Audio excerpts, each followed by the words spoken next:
I've just been informed that if you wish to look fly like Ella and myself, then you should click your way to Kreatve.com. On this website is remarkable designs, t-shirts, jackets, hats, hoodies, sweatpants, and more to come. We also have courses if you're looking to advance in your musical endeavors. Once you visit our website, it's pretty awesome. But once you make a buy, it's remarkable. It supports the channel and me. Please don't tell Ella I said that, but he has not paid me yet. So buy away. Let's continue this journey in creating a movement of creatives around the world that can create with their inner creative juices. Musicians, music producers, beat makers, singers, club promoters, whomever you are in this industry. Join me while we expand. As Ellip always says, stay creative without rules. But I have another saying. May the creative forces be with you. I made it up myself. Some people may think I'm Ellip, but I'm really not Ellip. He doesn't look anything like me. This commercial is now over. Back to the video.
What's up, people? Ella here on set from Creative Sound. Yes, indeed, this is another creative session. We are live right now, which means that you can ask your questions live on air, and I'll do the best I can to answer your questions. Now, the topic for today is machine clips. They finally launched it. I did a video on this. They allowed me to talk about it in picture form. I can only show the way it looks in the picture, but now it's here. You guys should go ahead and update. It is Maschine 2.12. Don't know when they will go to 3.0, but yeah, it is Maschine 2.12. We now have clips, and I would like to show you guys how that works.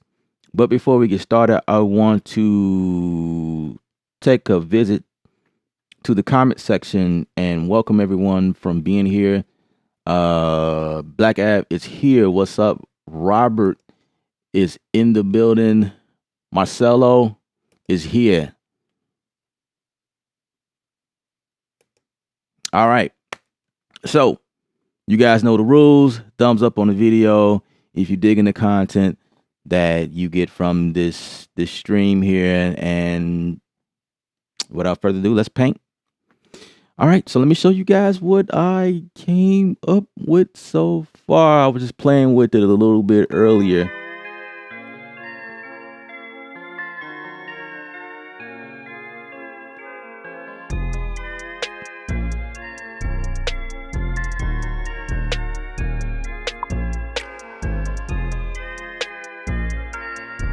So Avery is here. What's up, bro? What's up? What's up with everybody? We just getting started. So, as you guys can see, we have clips. It's no longer confined to a scene or a pattern, although scenes and patterns still exist. I just decided to go ahead and create something just using clips. Just clips. We just using clips. There's no scenes or anything. So that is very possible. You can go ahead and start creating, right? Clips work similar to patterns. It's the same kind of workflow. But the only thing with clip is you can move stuff around now. As you can see, I can move stuff around. I don't have to create a scene and do stuff. If I want this to be right there, I can do so. So I can move stuff around. I couldn't wait to show y'all that. This is really cool. And you can do this with the mouse. And as you saw, if I move this back, it definitely will push this back, the previous clip. So you gotta be careful when you do that. And I can extend this back out some more. And yeah. That's really the gist of it. That's really the main thing about this. Also, if you have Maschine, if you have like the other expansions, like what is it? Let me go to my browser, remind myself. In the instruments was added more presets, like 100 presets per play series. It was the analog, Dreams, and what was the other one? I can't remember what the other one is. Analog Dreams and the one I like to use all the time. No. Analog Dreams is definitely one of the ones I like to need updates to.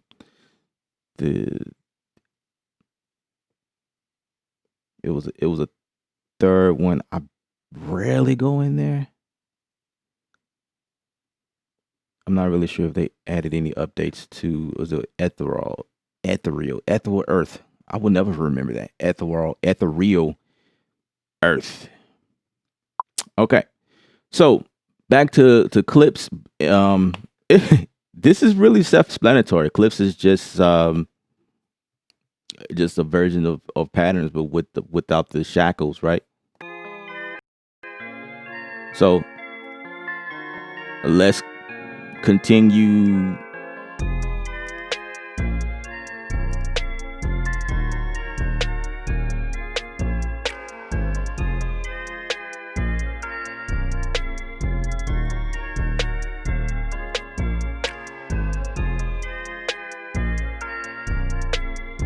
So with clips, in order to, here's the cool thing about this. Now on the machine,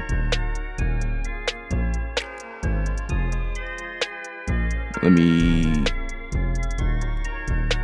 make this bigger so you guys can see. So on the machine here,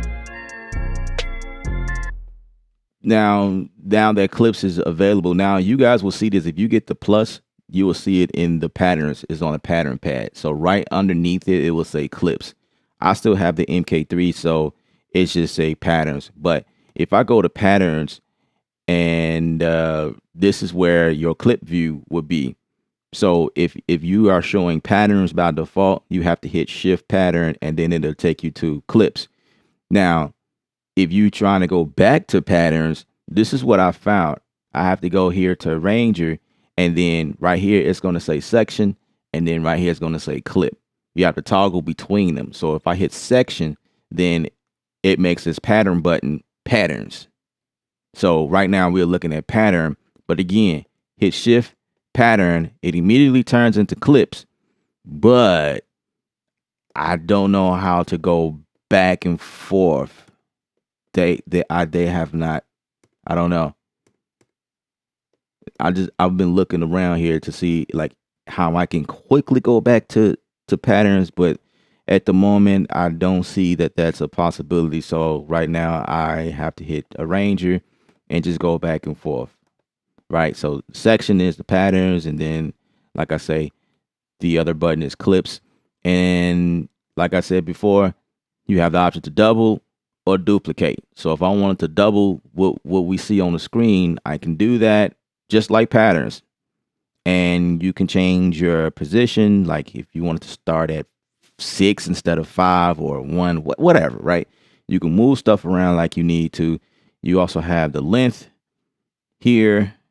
You can change that. And that's pretty much it. That's really nothing to it.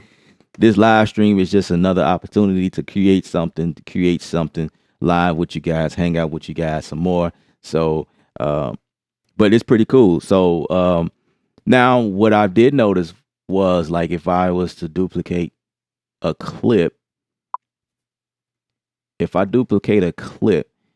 then there's no way I can duplicate, say like I had maybe 5 different groups, right? There's no way to duplicate all of them at once. At that point is where you need to set up scenes. I didn't set up scenes yet. I'm just working straight from clips right now. So scenes is definitely still useful. So if you're working like that, but you could definitely do without scenes. You don't really need scenes. So the whole point about this is that you can go in and make your additions and whatnot, just like patterns. But like I say, clips gives you that. It opens it up. And from what I know, you can actually, let me show y'all this. You can convert patterns. So if you say you still using patterns, I mean, I'm saying patterns like it's a thing of the past. No, it's still a part of the workflow, but you can convert a pattern into a clip real easy. So maybe I can set up a scene in one of these sections. And it looks pretty cool, actually. If you just look at how it looks, they definitely changed up some things. You can color your clips as well.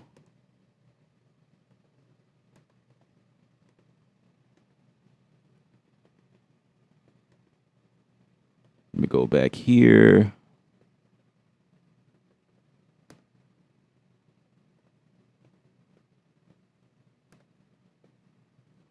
Still got ideas view. So the terminology can be a little confusing if, say, you're working from, like, if you have an Ableton Live workflow, because clips in Ableton Live is ideas view in Maschine. So like clips is like, say for instance in Ableton Live is just working like a 4-bar loop, 8-bar, whatever. So I don't want y'all to get that confused. When you hear the term clips in Maschine, it's a little different. Clips is just like patterns and it's set up different. So ideas view is technically clips if you're coming from the Ableton world. So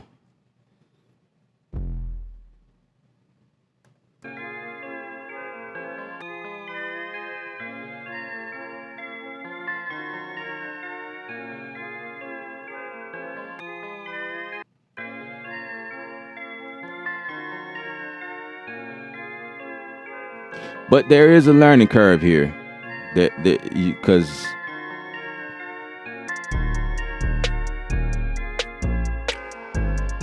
there's a nice little, it's a short learning curve though. Like you just gotta poke around, because I'm noticing when I hit shift scene, I'm not given the same options as before. So it's a little bit different. So it's a little bit different.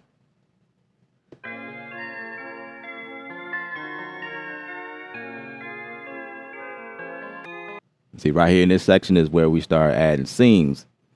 So if I turn that into a scene, say scene 1, and I made that, I don't know, 8 bars. So scene 1 is right there in the middle, and I'm gonna bring my clips over into the scene. Now we're working from scenes.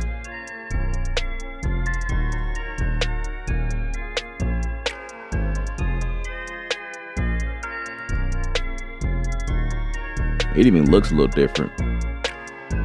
So scenes still exist. Scenes would be a great idea, like when you copying and stuff like that, moving stuff around. It's still, you still should create scenes.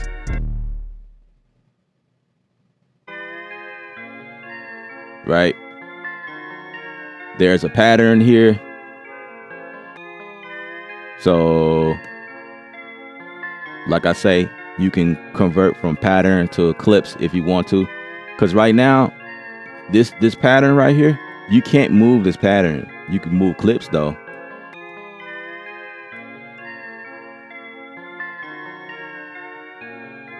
Which is not a problem. So go to Ranger and hit convert, and it converted to a clip. See that? Now, I don't know if you can unconvert that. There isn't anything here that says, hey, you can convert that back to pattern. But at that point, why would you, I don't know, why would you want to do that? I wouldn't want to do it because clips is the same as pattern.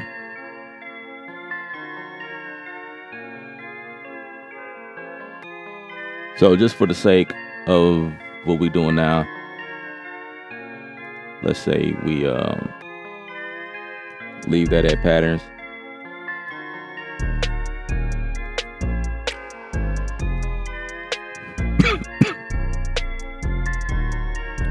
Yeah, I'm even right clicking. At the moment, I don't see how you can convert it back to a pattern, which is not a problem. So if I was to build this song out, oh, the other thing is, now what's interesting is, now if you are not using scenes, now this is the part that gets a little interesting to me. If you're not using scenes, then if you're messing with the loop, there's no way to make the loop follow the scenes. Like the loop is only associated with the scenes. Now you can put the loop in there or the cycle in there manually. Like you can move it in, like move it around manually, but you got to take your mouse and click and actually move the range, the cycle range over to the section you're working on. What I noticed in scenes, like if you have, you can hit on any type of scene, and if it's in loop, the loop will definitely follow whatever scene you press on. That's the thing. That's the other thing I was looking at earlier. I'm like, okay, so I created my first clip. Now I'm duplicating. Now I want to work on the next section. There's no way to actually move the loop over unless I do it manually with the mouse. I said that over like 3 times, but hopefully it made sense. All right, let's take a dive into the question, the Q&A section of the stream. I mean, this stream is over. I pretty much explained everything in detail. That's how simple it is, but it's cool. It's very powerful. It's very powerful what they've done, because this unleashed a lot of potential in terms of how we create a machine. See, this takes away the limitation. Like, I get a lot of you guys that hit me like, bro, like wondering where to go next, because it's like, it seems like machine is only good for just looping back and forth, and a lot of you guys don't even know that you can actually like duplicate a pattern and move it over and unloop a section, and it'll keep going like in the linear or a song flow, right? Some of y'all, like, because the way that everything is set up is blocks, boom, boom, boom, boom, and you know, and that kind of confuse people sometimes. But it's still like that. It's still set up that way. But it's more like a like clip linear now. Now it's officially linear. You know what I'm saying? In terms of the way that you can create actually, which is cool. You can move these clips around freely. So that's what's up. I'm gonna go ahead and try to finish this up, but first, let's look at what's up, Doc. Hello, what's good, bro? I was just looking at the NI video on the update. Good look with doing a review on it. Absolutely, that's what we do here. Francis, what's up? Yes, the update. Yes, absolutely. I've been waiting for this. I have been as well. Yeah. The lion is here. What's up? What's up? I hope this works with Maschine Studio still. I heard that it do. It does. And I don't see why it wouldn't. I don't see why it wouldn't work with the studio. Of course, they still support the studio. This is just yeah, I couldn't see, and to be honest, I think the MK1 is still supported, if I'm not mistaken. Now I haven't been on that thing in a while. I probably need to pull that thing up and do like a stream on that, like working on the MK1, like my first machine of all. Let's see if I could still do what I need to. I'm just so used to the screens now that would be like very interesting. That video right there would take me 5 hours to do something. Well, no. I think once I set it up again, it'll just all come to me. But everything changed so much. I don't know. I don't know if it's even still supported. But I'm sure it is. I'm sure it's still supported in some ways. Obviously, some of the things you can't see, obviously, because it's color screens versus the black and white. But that might be interesting to go back to something like that. UGN Productions, you feeling that? That's what's up. We're gonna go ahead and finish it up. I just took a break. Check in with you guys. Francis, yeah, you get stuck. hopefully with what they did, it allows your thinking to open. But I can see where you could still get stuck because it's still machine is machine. They have their own way of. It's like Apple. I don't know if you guys recently, anybody who has an Apple device, they recently updated to 14.0, 14.1 right now, or 2, one of those. Anyway, they launched more possibilities that we've been waiting on for a long time. Things that you can do on Android devices for like ever, right? Now Apple phones can do some of those things like with widgets and some other things I can't think of, but it's still limited. That's the point.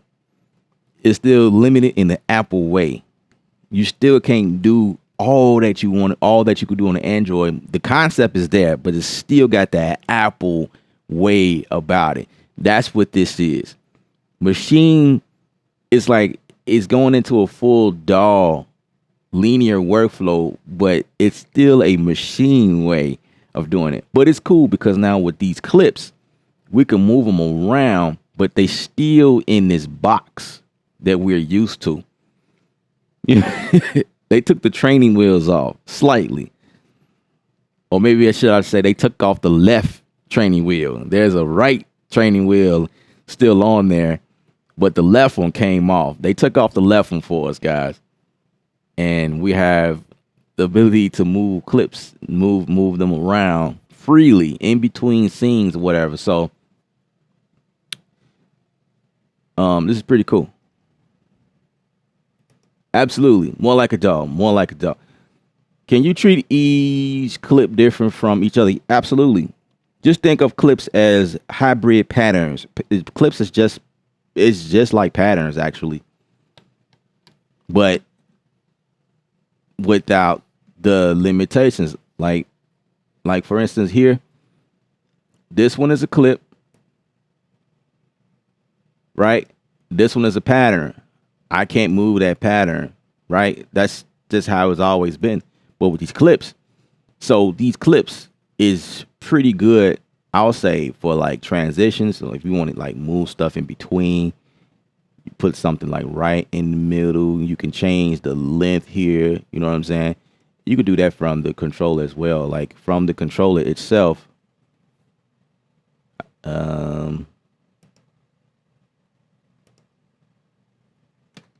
From the controller itself, you can change the length. If you guys can see what I'm doing, like you could change it. And this is the same for patterns. This is the same way. Now I know with patterns, when you change the length, let me go back to the first pattern. When you change the length on the first pattern, so I got to go back up here and change it back so I can get to the patterns.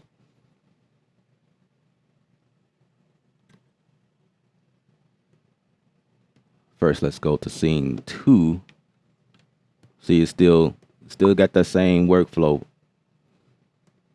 which is not an issue to me because I'm used to it. So here in patterns, okay, so it changed the entire scene. That's what it do. So let me go to group B. Let me put a pattern and I'm gonna show y'all exactly what I'm talking about. So I'm gonna put a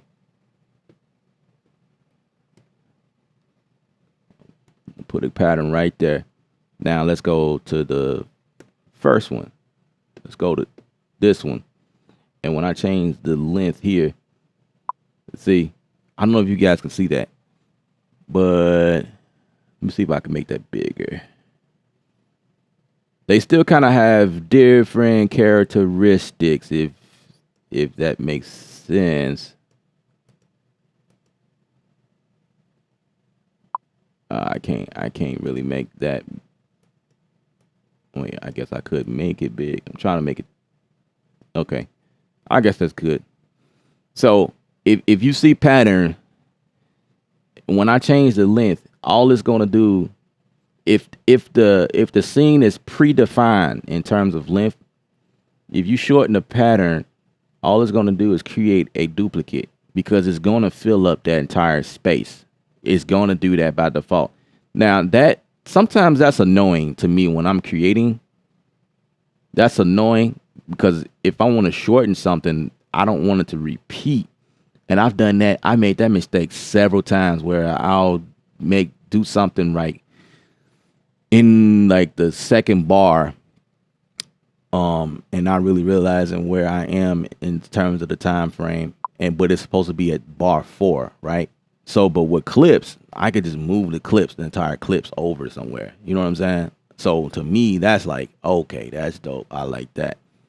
So it's just gonna take some time to get used to the workflow, but this is really cool.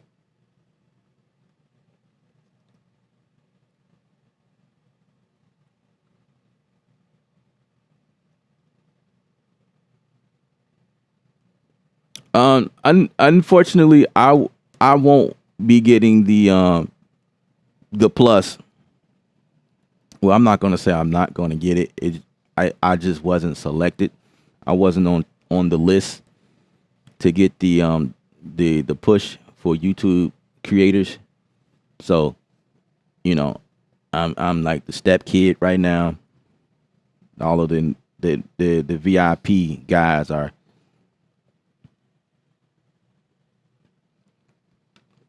All those guys got their hands on it. So I don't know. They may change their mind. I'm not really sure, but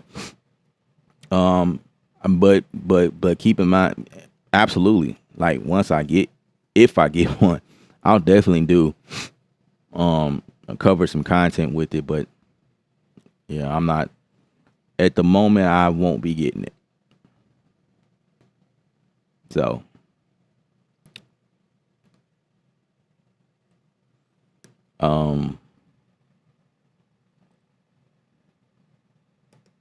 Israel tribe is here.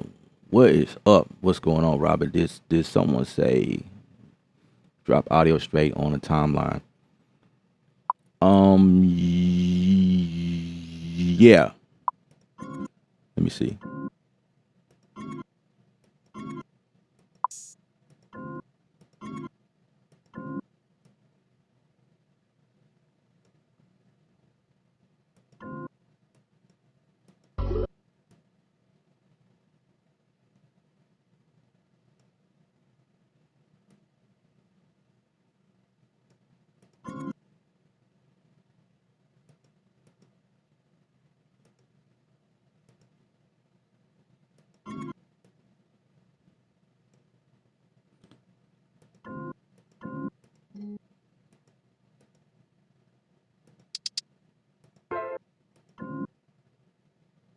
Oh, wait a second. I'm changing up stuff.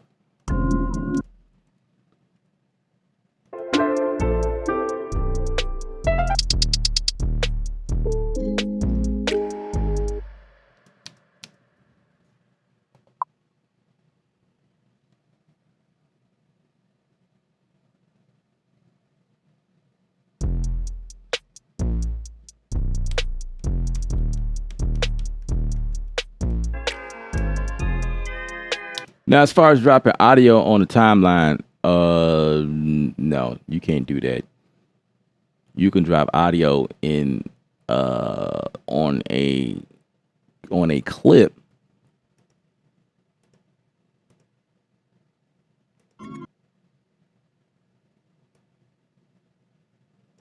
Yeah, but you can't do that. You can't do that on the timeline. Not at least not yet. Or I missed that part. But at all this time I've been playing with clips, I have not seen how you can just drop it on a timeline and yeah, you can't do that yet. That's not possible.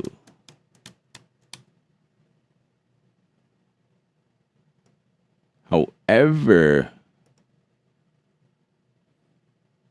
let me show y'all this. I just tried this. Now you could do it like this now. You could take like one of these samples and like right here where it says group, I could drop it to a new group and it creates a clip for me and it puts it right there.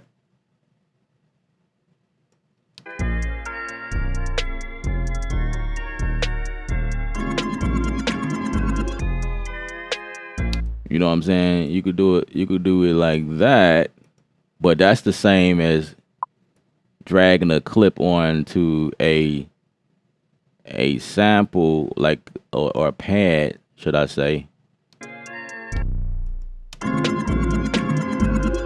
Yeah. It's pretty much the same thing. And in here, I can even change where I want it to be, even in this view down here at the bottom. So that's the cool thing about clips when it comes to that. So I can make this bigger and you guys can see. So if that's what you was talking about, then yeah, you could do that. I thought you was talking about like dragging it up here. You can't do it up here, but when you make this big enough, you see this, like it's not confined to the patterns or scene. Like you can move this anywhere you want and it will reflect up here, which is, that's really kind of cool. So let me see. I still can't move that audio, but if I create another clip, I can move. Wait, I can't move this. I'll have to do it like that. And let's get rid of that one. This is the only way I can move. Like, these are two different samples. One right here, one right here. That's the only way I can move two samples around. And look what happens. Now you definitely want to make sure you don't like mesh them together like that. But it's kind of cool because, like, say, it's just everything is set up a little bit different. Like, okay, remember what I said before, just a few seconds ago. Maschine has their own way of doing it. So it's like you just got to work it in there. So if you want both of these sample clips to play at the same time, then you will have to do that. And if you want one of them just to play and you don't want the next one to play, you could do that. So actually that could, well, it's still the same.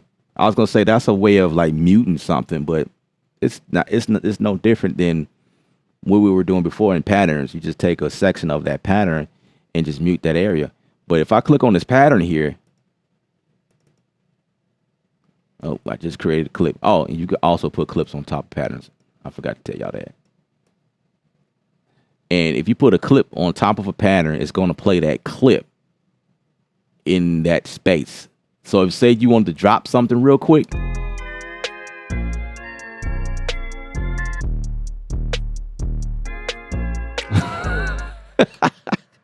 now that's dope. That's dope. That's dope to me. So you can move this clip anywhere you want. Now on a pattern, you have that freedom to do that. Now if you do that to a clip, now you kind of like you kind of like adjust the clip itself. Like you now you in trouble. Now you messing up. See, you don't want to do that. So that will be the purpose of why you will want to use a pattern versus a clip. Now, if you wanted to do stuff like that, then you have to like make a pattern. Say like I wanted to like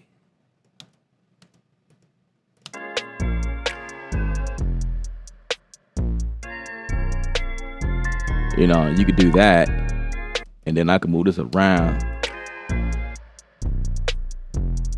And so that means whatever I put on this clip, it'll play that clip instead.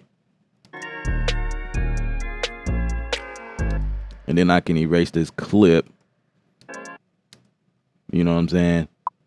You can't do that you can't do clip on top of a clip, because that would definitely like mess with the thing. But you might want that. You might want to do that. That's totally up to you.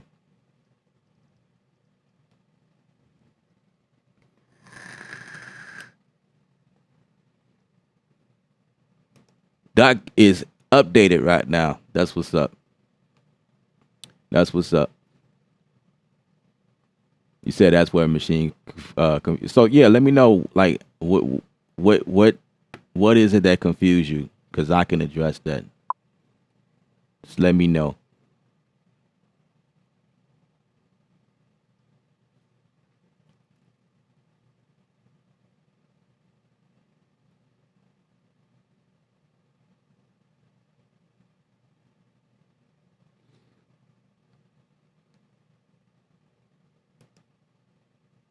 So with the clips dropping audio, Pee Wee said that this might come with the next update. Why? Because NI announced that. So look forward to that dropping audio within the arranger, right? That was the topic. So as of right now, it can't do that, but like Pee Wee say, it's going to be something in later update. Atlantis, what's up? I only use my computer anyway. I'm never away from my desk. Same here to a certain extent.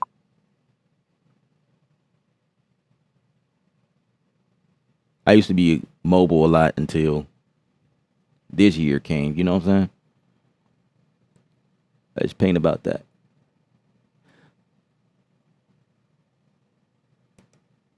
I hope they do better automation soon. That's something I addressed with them as well. That answer has not been posted yet, but that was something that I addressed. I was like, we need we need curves and straight lines because automation right now is not it's not there. That is the part that's what's a part of like making something, making it like linear, dull. Let's see if I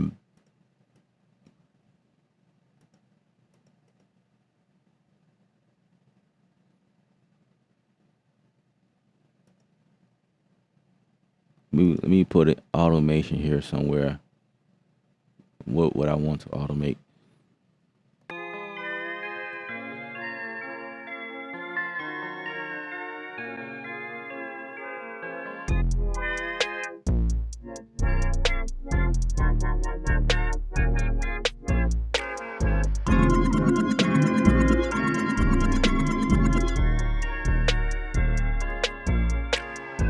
Let's get those clips out of there.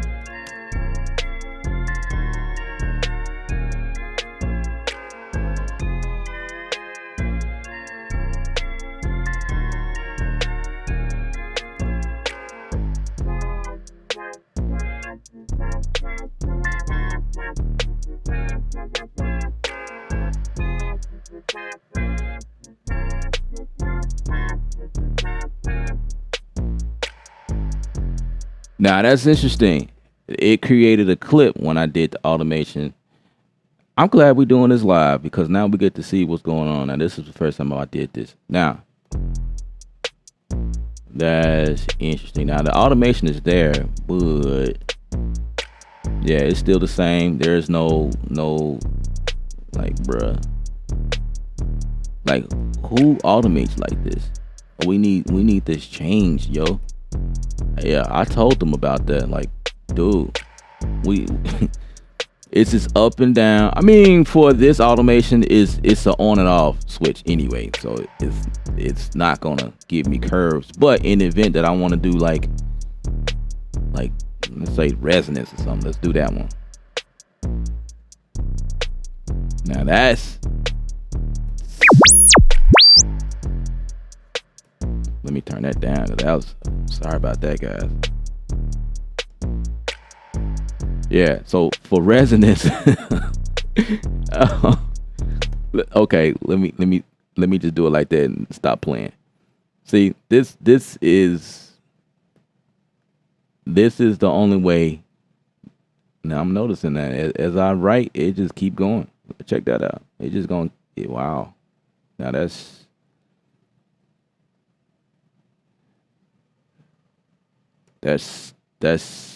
different. But that's cool. Don't get rid of that. That's cool, right? But we need to be able to switch that tool to like be able to right click or something, or maybe like introduce new tools down here like straight lines instead of a pencil. Like we need more automation, straight lines and curves. That we can't do that. But you know what was interesting here, guys, is that I'm doing this from clip 5 to 4. Now, that's a new possibility that wasn't there before because you can't do this from pattern to, well, I don't remember if you can do this with patterns or not. I don't remember that part. But it looks like it's taking the automation from clip to clip with no problem. That's kind of unique. Man, it just messed up everything. Let me see if I can get back what I was doing. So I could, okay, so clip 3, this is clip 3, this is clip 5. I need to get back to my clip 5, so if I go to pattern, I'll make this clip 3. No. I made it clip 3 and it didn't take. I want this to be clip 3.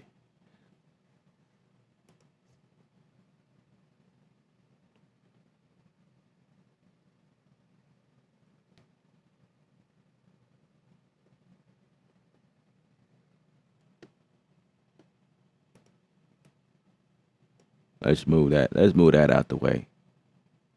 Let's get rid of that.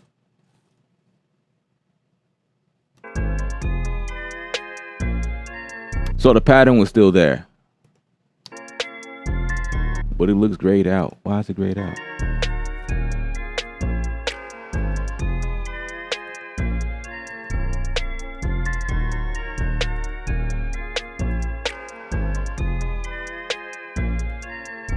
I guess to let you know that that's a pattern. No, because this pattern is not grayed out, but this one is. But it's still playing though.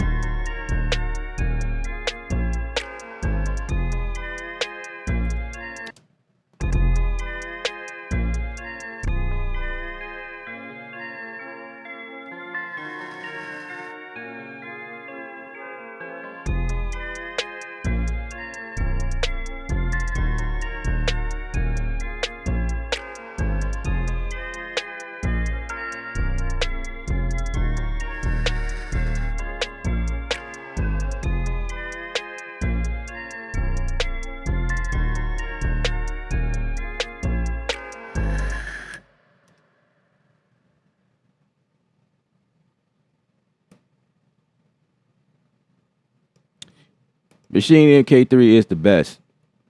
I agree. Hello, Vizcos. Welcome to the stream. If you guys are new here, please subscribe to the channel and also put a thumbs up on this video. You know, that helps me out a whole lot.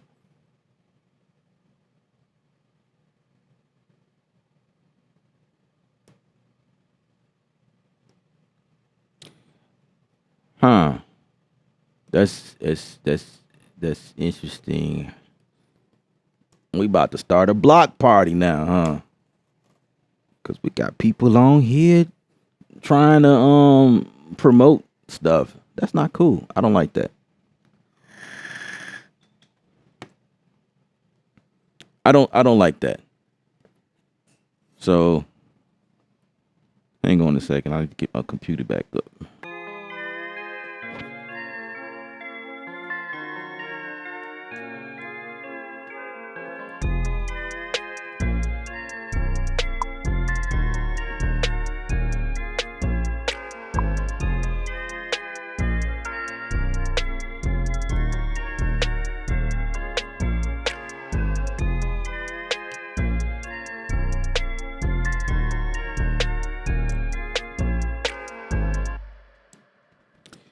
Yeah. So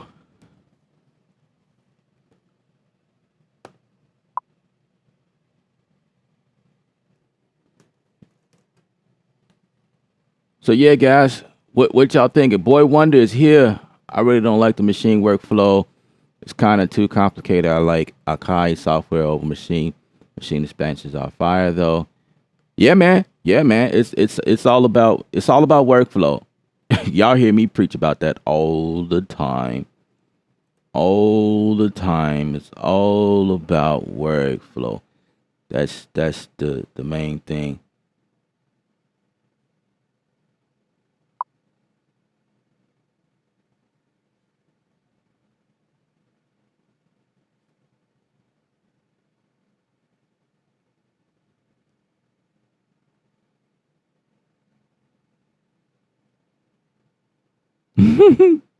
We just started the block party.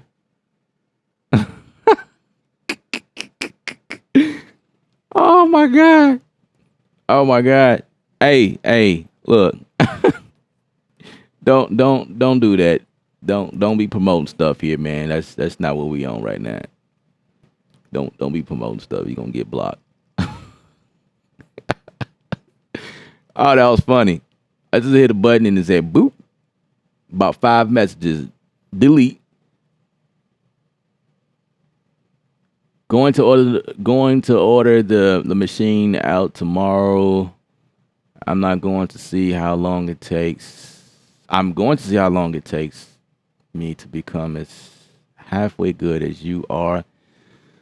I mean, I thank you, brother. New listener already subscribed. Welcome, Carlton. Welcome. I appreciate you for joining. I have a course, as a matter of fact. I have a course if you are just getting started with Machine, it teaches you from. I kind of opened up and start from the beginning all the way to making the beat, a full beat, even exporting it out. And I want to say I can't remember, but I'm pretty sure I showed you the difference between like if you was to like collaborate with other people, because there's a certain way you do that when collaborating with other machine, or just exporting stems out for mixing, for someone to go ahead and mix it. It's a certain way you do that. You just can't share the file, because the file, it's just like anything else. Like if you share a file and you don't have the entire folder and things like that that's associated, all of the sounds you use, because again, when you sharing with other people or you want someone to go ahead and mix it down, you have to send them the files, the samples as well. And it's a certain way to do it, because it puts it stems it out, appropriately. Just like you would inside of a DAW. When you exporting stems or whatever, or like an entire project, and you want all of the samples that you used in creating this song, if you want everything to export out and be lined up the way that you created it, it's a certain way to do that. And I'll talk about all that in the course. So if that's something you're interested in, then yes,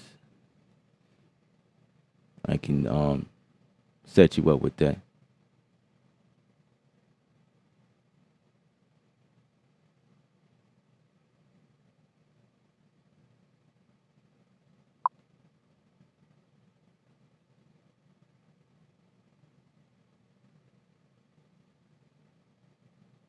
What programs have you used in the past outside Studio One and Machine? Um, Ableton, Ableton or Bitwig. I've probably been in Ableton more than Bitwig outside of Studio One and Machine, but I haven't really been doing much in Ableton lately, because a lot of the work I've been getting has been like mixing projects. So I've been in Studio One more so than anything. But when I'm creating, like right now I'm working on a commercial like for film, and I'm using Machine and Studio One like simultaneously. I'm going back and forth. I use Machine as a plugin inside of Studio One, as you guys know. Those are like companions. So that's just really where I've been. I don't really didn't really have the time to like venture out anywhere else. I don't even know where. Do you know what? The only other thing I'm looking at next is probably FL Studio, but I don't know if I want to dive into that. But I'm liking what you can do over there now. I've seen some remarkable videos, and it got me thinking like, what if I was to get that? I don't know. I don't know. I'm okay with what I have now, but those people make it pretty pretty amazing. Like, okay, I'll see what y'all doing over there.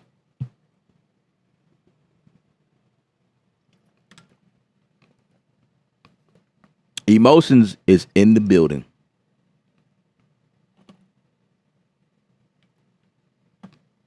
Yeah. So first of all, you late. I always mess with emotions. Emotions is my friend. So I can say certain stuff to yeah, that's my buddy right there. So this is clips. I've just kind of went over. It's really nothing to it actually. Clips is just like patterns, but without the training wheel. I told everybody that clips is you know how you have two training wheels on the bike when you learn how to ride a bike. Well, they took off one training wheel,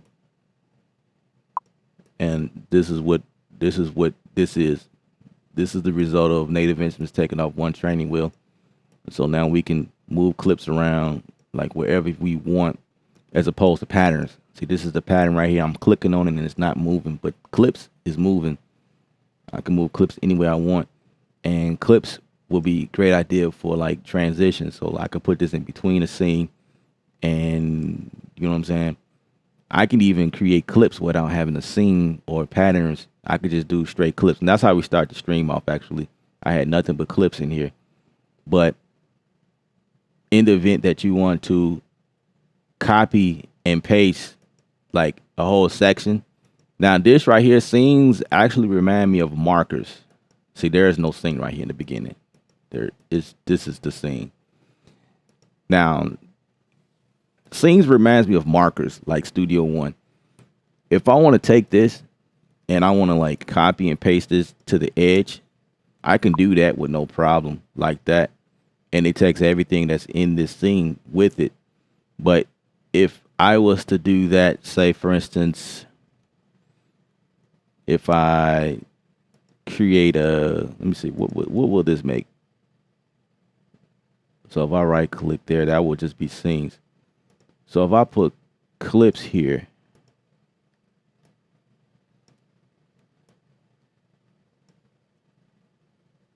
so that's a clip, and that's a clip. If I want to move this over, you know what I'm saying, and say like I had like 5 of these, right? I have to do them one by one. So say I wanted to, let me go back. Say I wanted to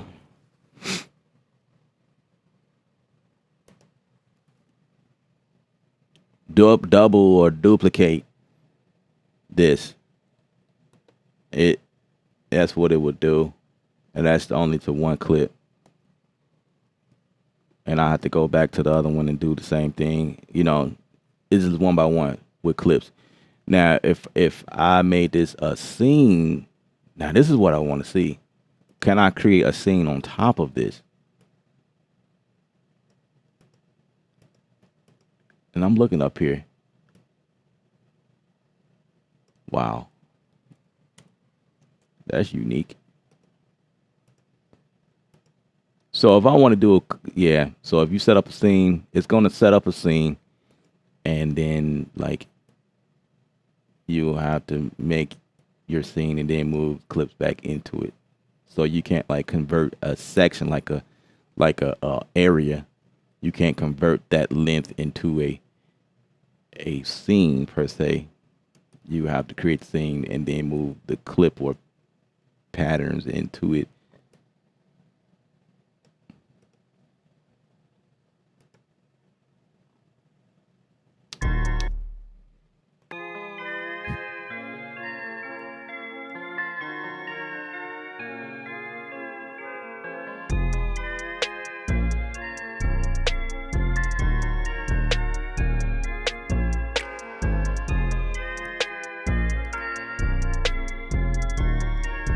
Yeah, Logic is dope.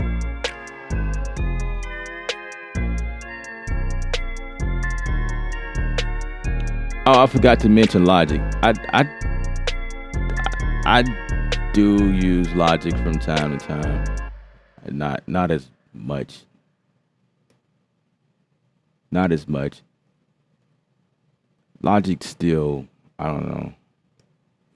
I did a bunch of projects on Logic, and every time I go in there, it reminds me of why I moved away from Logic. Like just some of the things that I do. Like it's real cool. Logic is real cool. Logic has it holds a lot of power. You know, you can do a lot of amazing things in Logic, but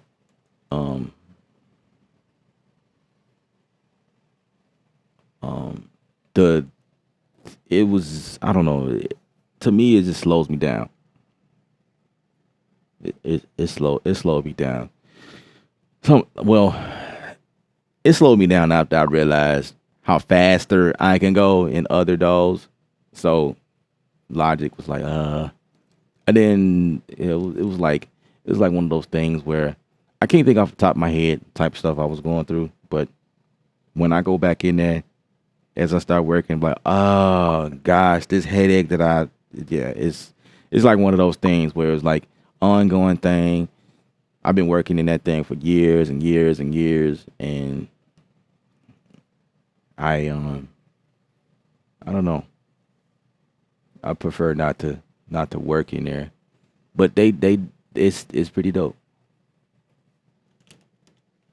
especially with the updates that they did recently in there. It makes like, yeah, it makes it really cool to work in there. But for me, I'm not really. It's good to have though. It's always good to have Logic in your back pocket. I'll say that.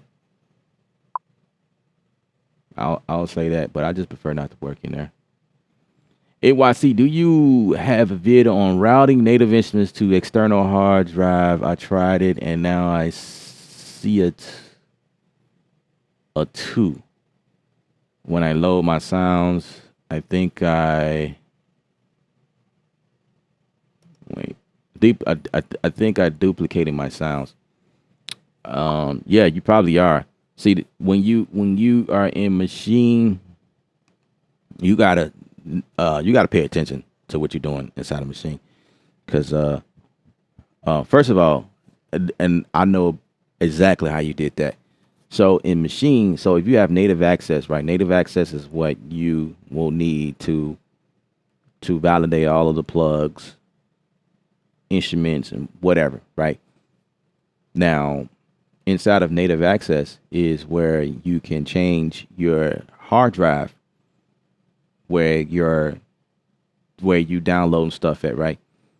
So here's the thing.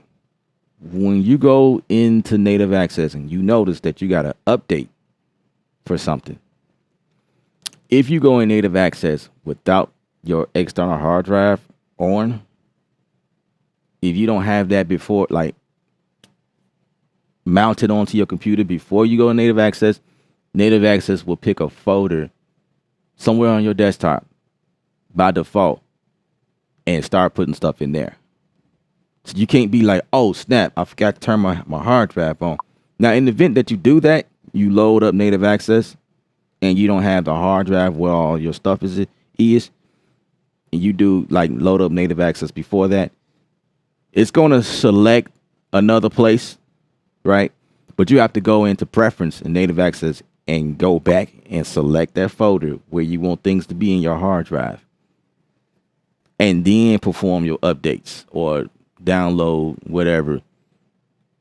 That's the thing with native access. Native access is like I don't know, it won't tell you that, hey, your hard drive location is not connected. It won't do that. It will automatically connect somewhere else. That's what that's what native access would do. So you got to make sure that your hard drive is on at all times before you launch it. That's what happens. So I've gotten into the habit of going into native access and making sure that my hard drive. I'll show y'all exactly what it is, and just in case y'all like, what do you mean? What are you talking about? So I have right here is my special hard drive dedicated to all of my native instrument sounds and samples and things from other places. But mainly, this thing is really dedicated to native instruments. This thing is a 4 terabyte. So when I go into native access, basically what you need to do here is always make sure you go to preference and make sure that your locations are set up. In my case, I have a native instrument folder. So my download location is in NI Live. That's what I label my folder as. and my content location is NI Live. It's okay that the top 1 and 3. So it's 3 different locations. You got the download location, application location, and content location. It's totally okay if you have the download location and your content location be in the same exact folder. I've done it like this for years and I've never had any issues. Now, on Native Instruments website or the instructions, they may say you need to have these pointed to 3 different locations. The first and the last one is the same. The one in the middle, application location, you leave that alone. You let that download to your computer wherever it goes, because that has to talk to your computer. This is where all of your plugins and like the GUIs and whatever on the computer, that has to be left alone. But as far as your content and everything you download in terms of samples and loops and stuff like that, you can choose these places to put them. And as long as you got them in the same place at all times, each time, then you should be okay. And it will load up. And if you don't, then you have like error messages and stuff like that pop up. And so, like you'll start to see some type of error messages or couldn't update or whatever. Yeah, I got like a ton of stuff. It's crazy. Yeah, and I use most of them. Some of them I don't use, but mostly like modular icons. I haven't gotten into that yet. That's new, but all of these I use all of these so far. This is what I updated. This is what I was saying earlier. Analog Dreams. We can't see what was updated. Yeah, you can't see it. Maybe if I go here, go to analog. Where is it? Analog Dreams.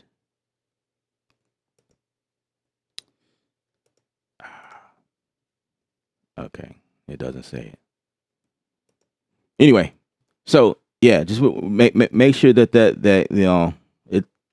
Yeah. So when you load up your computer, the first thing you want to do is make sure your because sometimes hard drives don't mount. Like you plug it in, turn it on, and you can hear them spinning or whatever. If you're working with like this SSD drives, you probably won't hear because they just air. But you definitely want to double check and make sure that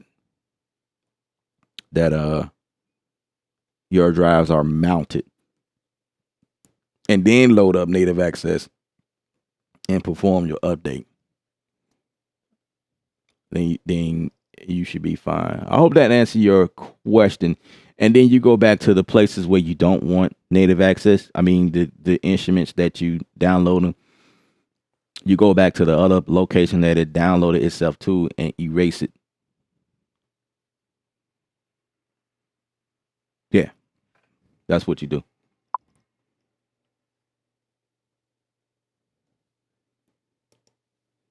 Yeah.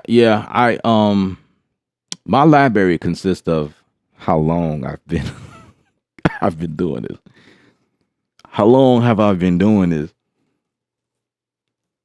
Um, if you guys look up when the MK1 was released, that's when I got started. I bought that thing like I think the same year it was released, if not the second year it was released.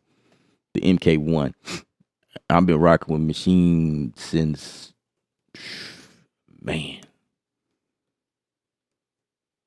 a long time, yo. And that also consists of some other libraries that's not even associated with Maschine.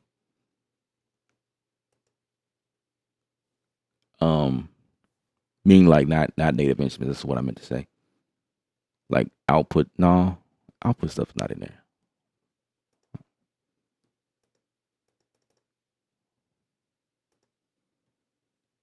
Yeah, but I have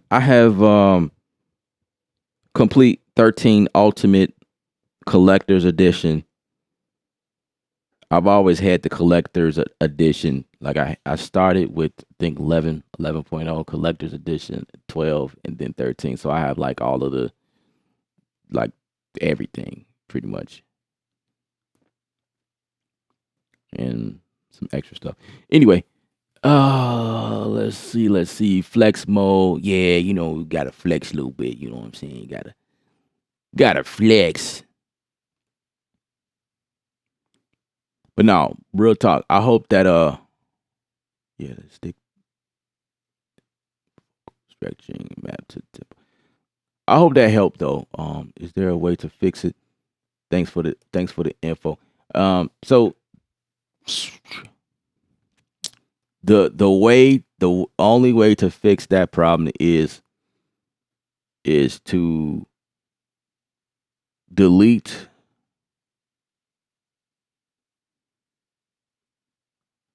This is what I was saying. Delete the locations you don't want them at. Delete those, like completely delete those. Or because that happened to me before, I would, because sometimes you'll put a up you'll update something. You'll update a piano, for instance. You update a piano, a update came out, and you'll update it in the place that you really did not know it was going to update to. So it's like two different places. And so the update is over here, but you really want the update right here. So the updated stuff is right here. So there have been times where I move that file over here and I merge them, if that makes sense. And it worked for me. But in your situation, you might just have to delete. Just delete everything from the locations you do not want them at. Just delete that fully, and then make your native access pointed to the area that you wanted to do all your downloads and updates and stuff. Join the Discord. Join the Discord. I have a link for you guys in the description of this video. Join the Discord. That's where these type of topics come up. We can address all that stuff in the Discord. Right now, we're gonna go ahead and switch gears, but that's cool. I have no problem with answering those type of questions. But I that's one of the reasons I created the Discord channel. So for you guys that don't know that, we are on Discord. Wardell, what's up? I hope y'all gave me thumbs up on the video. All y'all that asking questions, thumbs up on the video. If you haven't asked a question, if you haven't had the chance to hit thumbs up on the video and subscribe. I hope all of y'all subscribe, yo, because that helps me out. You know what I'm saying? And I'm doing this all the time, so it's not like, you know, it's not like it's a waste of time. So to answer that question, do you see this completely replacing your DAW for beat making? That's a good question. Yes and no. It depends on you. If you enjoy making beats using this, you can totally make full beats using Maschine. I've done it plenty of times. I think last week, every episode of the creative session was using Maschine. One of them was I created an entire beat. I think I'll do that here. Create an entire beat using what we have here in front of us. So it just really depends on workflow. For me, no. I'll say no. I say Maschine will always be a companion to Studio One because of the way that I work. I don't just make these kind of beats. I do orchestral stuff as well, where I need automation to do all types of stuff like straight lines and curves, and you can't do that here. The DAW gives me like flexibility and more editing options than what's currently available in Maschine. So Maschine is a companion. Maschine will always be here in my back pocket. Like it's always in every project that I do. But for stuff, really quick stuff like this, I think this is as far as it'll go for me, but I could do full beats in here, for beat making. Absolutely. It's already there. I've been making full beats in this thing since day one. Since I figured out how sings and patterns work, I was like, okay, I've created several things. But with clips, it does make it easier. It does put it in that vein, and it puts it in a different perspective to for a lot of people who was looking for it.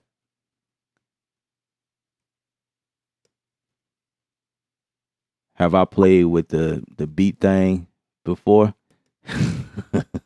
I know somebody who had one. uh, um, I thought it was always a joke to me. I really didn't care for it. I know what you're talking about, but thinking about it, it was kind of cool because I think it was battery operated. You could take it anywhere with you. It was cool in that sense, like that, but like I just never cared. It I predicted the lifespan of that thing. I said that's not gonna last. No, nobody's gonna make beats on that thing. You know what I'm saying? Nobody's gonna prefer to use that over the machine or the the NPC. No one is gonna take that serious because it looked like a toy. You know what I mean? It's kind of my same response I gave when the Atom Pad came out. And I kind of still feel the same way. However, the Atom Pad does add that tight integration with Studio One, right? That's what I tell people. You ain't gotta buy it. It's sitting right here next to me. I don't really use it. The SQ is a little bit better. I like the SQ over the Atom Pad, my opinion, because it still brings over that tight integration. And just thinking of it, this does kind of favor. It does. This SQ does kind of favor the beat thing, so to speak, a little bit. Just like the form factor and that everything is like on the things. Like I don't know, man. I just never took it. I never took the beat thing serious, but it was like a computer. I mean, it is what it is, and then I don't know. Somebody thought that they could laugh at me, like, yeah, but you got the machine. You can't take it nowhere without the computer. And I don't even know the last time I heard of a the beat thing. No one is really. I haven't heard that thing got it shine for like a couple of weeks, and we ain't heard we ain't heard nothing else from it. But that concept though definitely stuck though because um I don't remember if the NPC if the Kai took some nuggets from it, but the fact that everything was in a small form factor, and I don't know, I think it was just the way the pads were designed. Like really, it was like everything was. Anytime you start labeling pads, claps and kick and snare, that is when that's the most cheesiest thing ever. Like, don't label the pads. I want to be able to change up. Like, if I don't want the kick right there, I want to be able to put the kick over here, or you know what I'm saying. I don't know. I don't know. That just that was a funny episode to me. But I mean, to each his own. If you do your beats on the beat thing and they fire. Now I would say this. The samples that came in that thing was super. It was hitting very hard. Oh my god, the sounds in that thing. I done heard that thing. I was like, whoa. But it's not the beat thing though. That it's the samples. Like I could take those samples out and use them and create whatever I want anywhere else. But it came with samples and the samples was fire. So I was like, okay, I can't get mad at how fire your beats can be creating stuff in there. I will say that. Um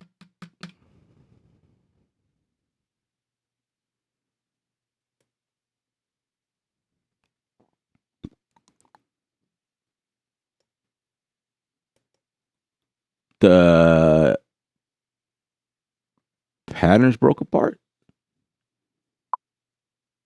Well, yeah, clip is patterns without the constraints. You can move them wherever you want.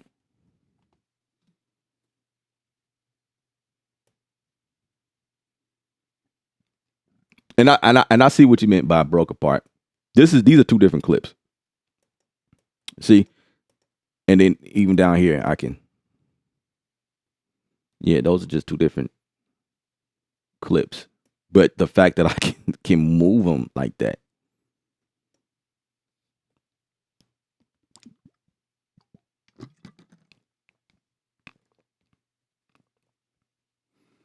Logic free for 90 days.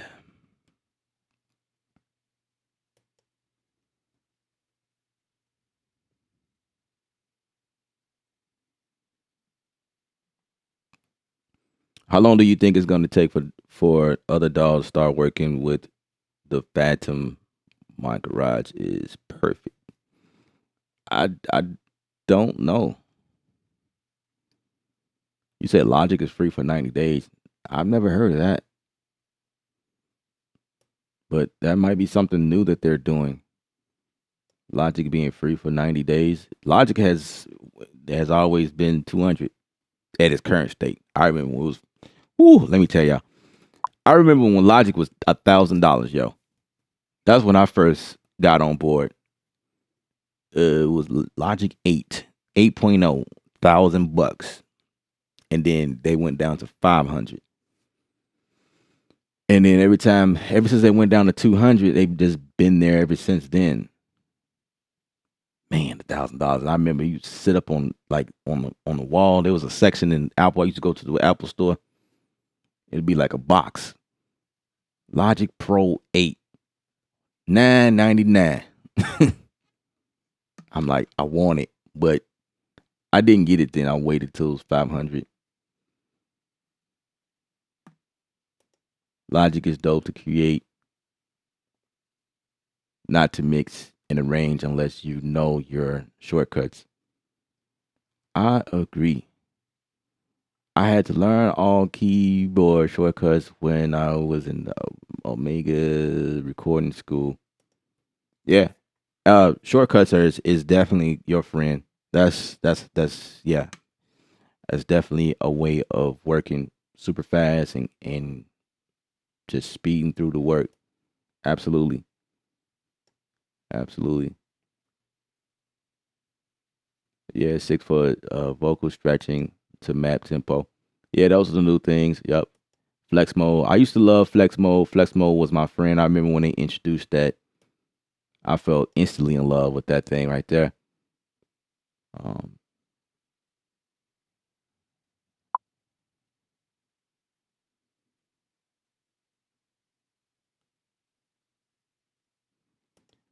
so Lionel says yeah, he doesn't think that this will replace a doll.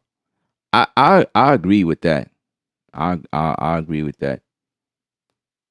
It could come close. It can come really, really close, but I don't think that the machine will ever replace a doll in turn and that's why I said it depends.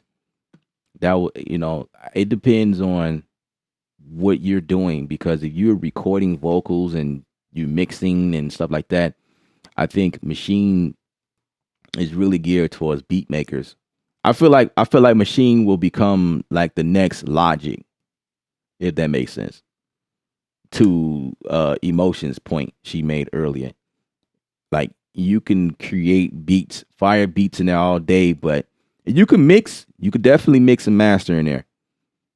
But and I've seen or heard some fire music that come out of there from people who mix and master now. Because I used to do it, but I feel like for mixing, that's like a you know me personally, I would rather do that in Studio One because of how Studio One is set up. Studio One is optimized for mixing. Some people would do that in Pro Tools. That, it's all preference. But you could definitely mix in Machine right now, what I mean, like your beats and whatnot. But as far as like when you say DAW, it depends on what that means to you.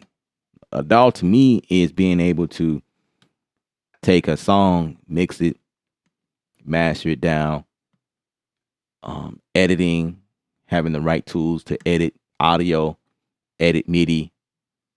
You know what I'm saying? Like those type of things. That would be what the DAW is for me, or what I would need in the DAW to consider it being something that I use all the time. So that's why I'm using Ableton. Ableton is dope. Ableton is the deal. Akai software is more advanced.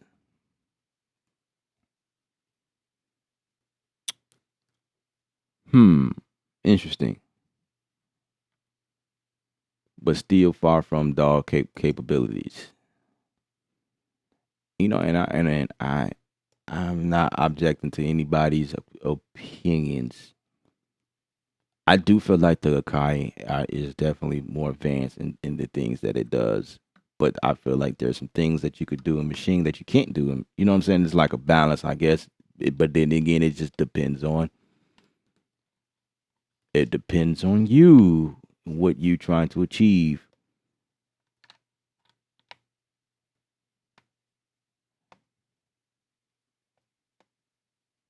Yeah. The Studio One has been holding me down. Why you seem so so shocked? Yeah, Studio One, like so. I want the samples and sounds. Absolutely, the machinist is here. What's up? What's up? Final Cut also 90 days to go to. Oh, okay. Wow. I need to check that out. Even though I have all of that stuff, I just need to check that out to see like how is that possible? They've never did that before. Like 90 days free. That must be something really, really new. Yeah, Logic was $1,000. Yeah, Steve Jobs thing. Yup. Yeah, like, man, if you remember those days, those man. But it was like I gotta get it, and I stack my papers, and. But yeah, so with Studio One, that's amazing how you was shocked. I do more than beat making, I'm not in here doing these type of things all the time. I'm in here mixing other people's projects. So I'm in Studio One, and because I do a lot of that, I just stay in Studio One, and Studio One got some decent things in there because I like how they route. Like that's one thing that I preach a lot when I'm using like contact libraries. I like how they route. Like it's like that. And because that's like a major part of my workflow, I like the way Studio One does it versus if I was to try to do that in Logic or Ableton. Oh my God, I tried to do that in Ableton. That was like a nightmare, yo. Akai software is simple to the point. I use Akai with Ableton in Ableton link mode. Akai has a free software. MPC beats. Yeah, I've seen videos on it. I'm aware. I'm aware of it. Yeah, definitely. But again, it depends on the workflow. It depends on the workflow and what you're trying to achieve.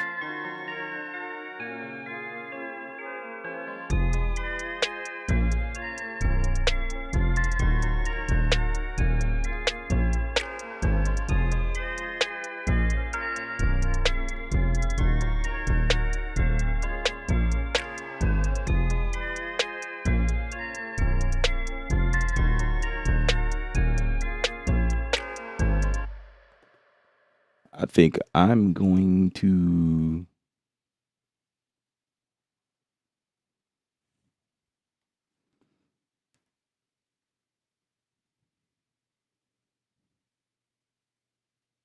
So now I'm in scenes. and I'm noticing what it's doing. So I'm changing the length of the scenes itself. And like I told you, see, this is the behavior of patterns, but clips is a little different. Now, this is actually cool though. Now I do okay, so clips is 8. I made clips 8. So what does it do after that? Let's see. Let's check that out. What does it do?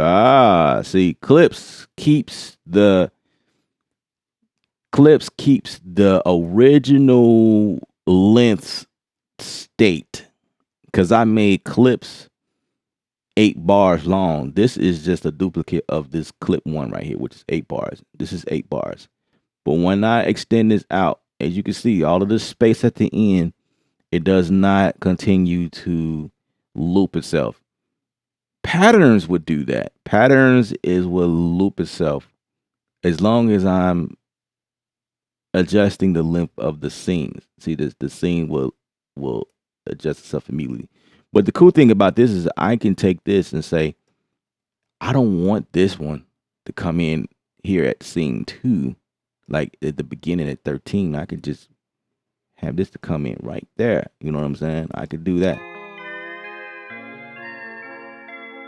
Wait, hold on. I got an idea.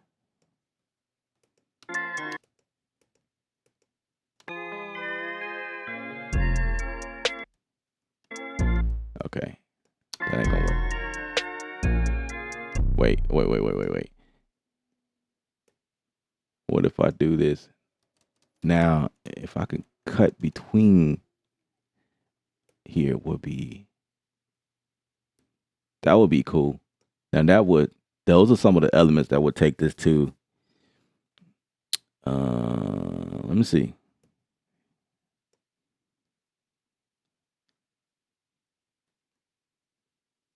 Now we're getting into maybe that'll come in the next update. Now, like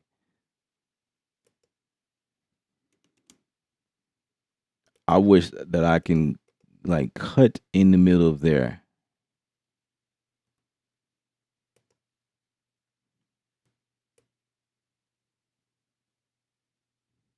See, if I come back here,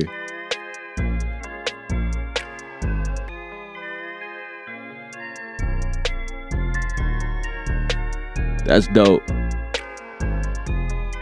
See, now I could do that without actually like going into the patterns and like deleting this section. Now that's hot. I like that. But it keeps every, you know what I'm saying? It keeps everything that you did from the start. So that's cool. I like that. Now I could deal with that.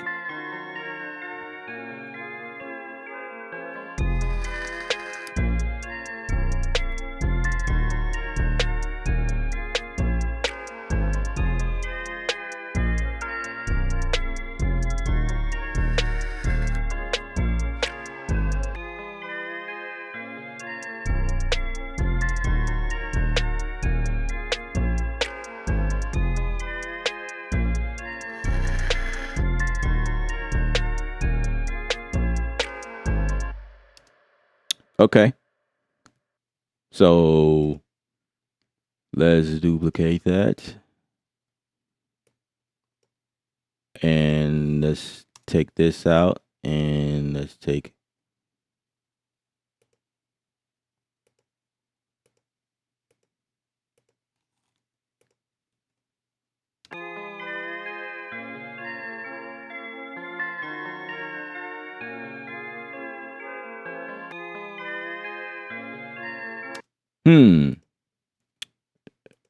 let's shorten that.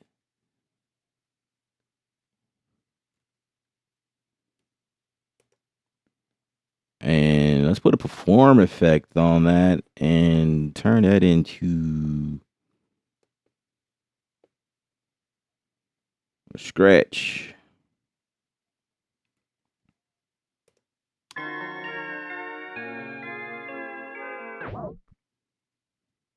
Let's do that again.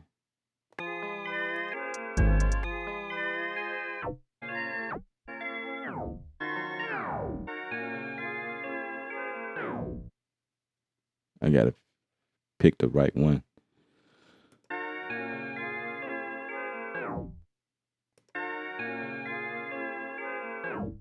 Okay, I want that one.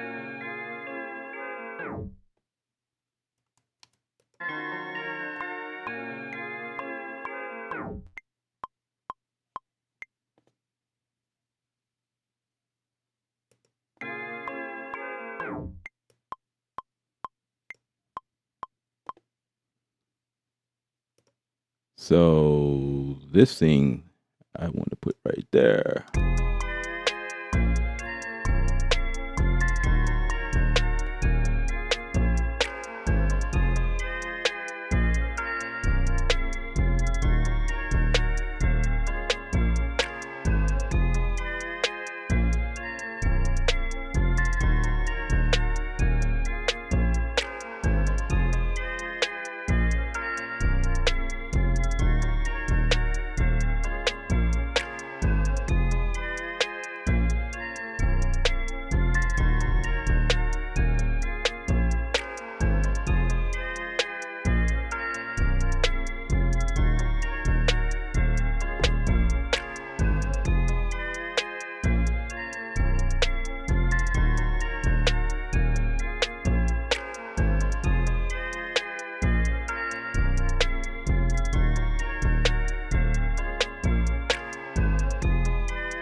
Change it up a little bit, you know what I mean?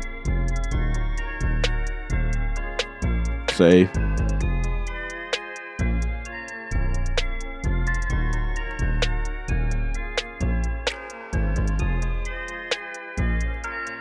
So for group C, what if we made that a clip?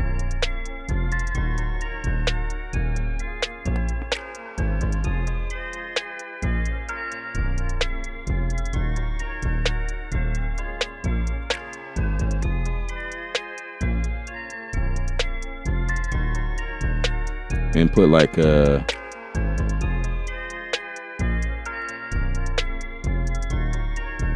some type of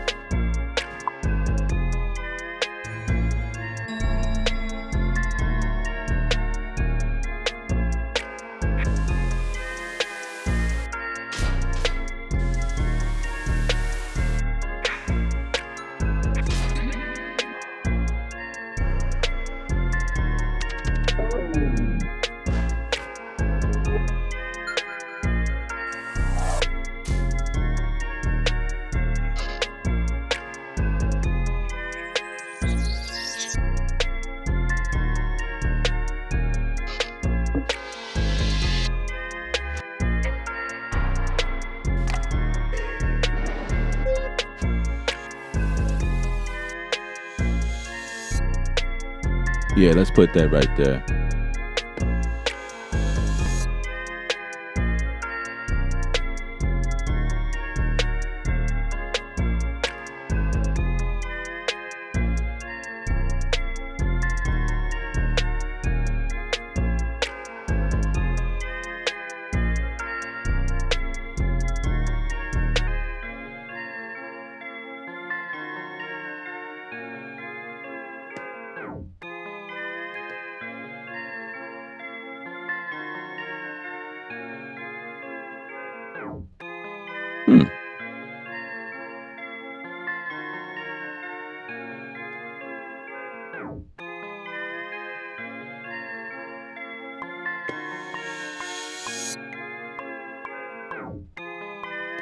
So I put this effect. Let me take this pencil too low.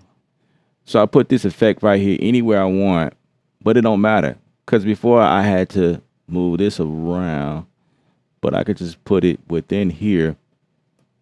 Let's move the clip. Haha, check that out.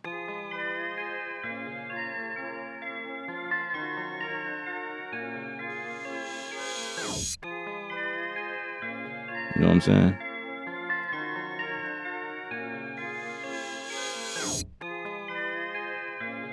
So I could shorten the clip.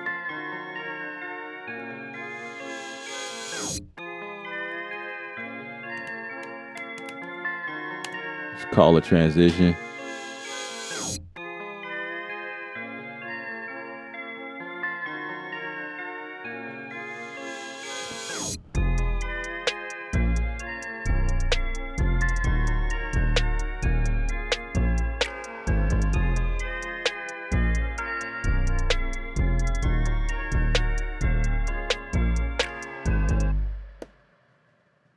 Yes, indeed.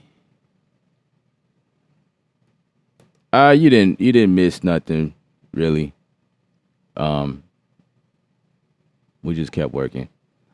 Ron, what's up? I was just thinking about tape stop effect and machine. Is that a sample slice in? No, it's not. It's actually a perform effect.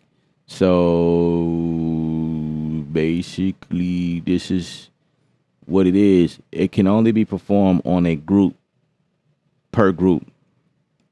So if you got several groups going, you can only put a perform effect per group, not per sound or not the entire project. It has to be on a per group. So I put that tape stop effect deal. It's called it's a scratch.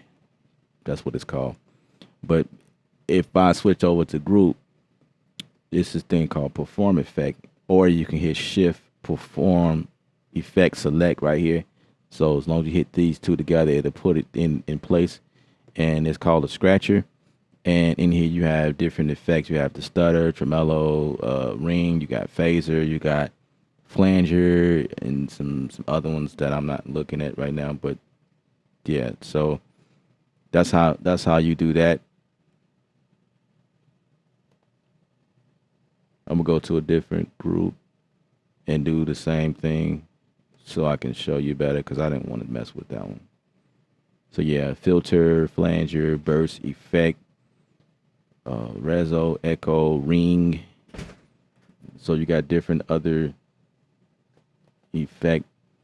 Let me put this loop here and show you kind of what's going on.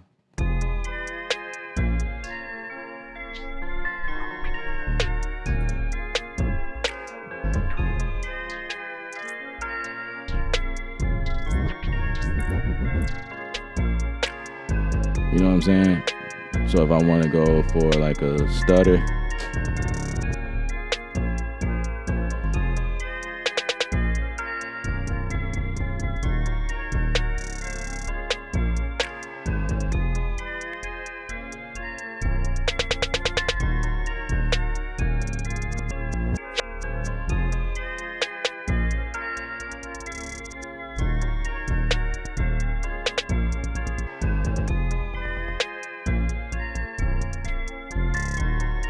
you know what I'm saying? So that stutter.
Now, you say can you do this on I never really tried to do that on the complete controller. You have to set it up to do that, I believe. There's this touch strip here. I think you have to set this thing up to do that,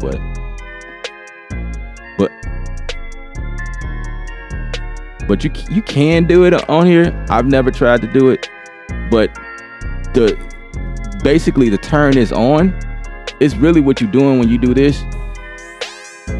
It's just being turned on, and then when you go up and down like this, it's really this knot right here. So if I turn this on, it stays on, and I can turn it off. That's really all it's doing. Is these two knobs is activating this here. So I could do that over here as well.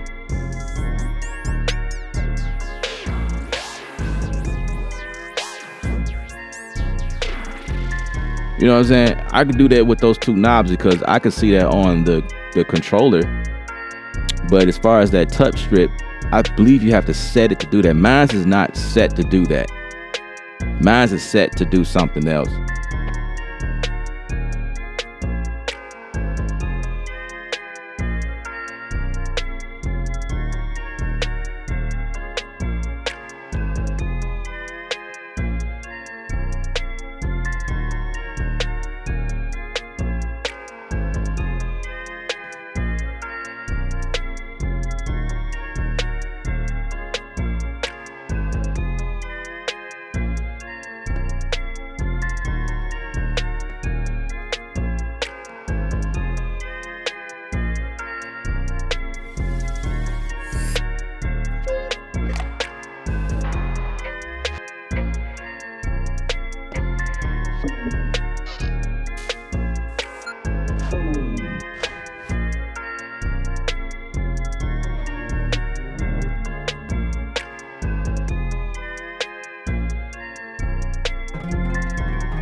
Let's grab a transient master and make the kick hard.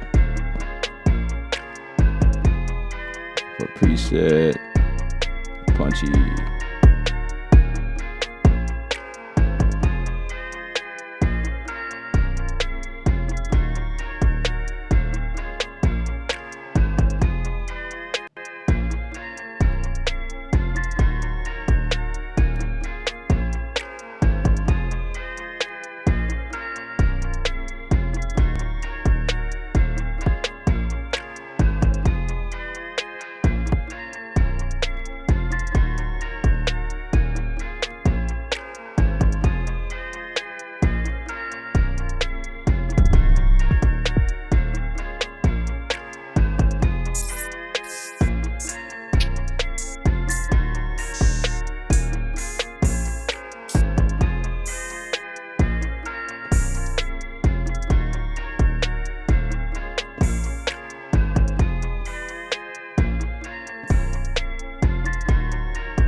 Do something different because it's clashing.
Duplicate that.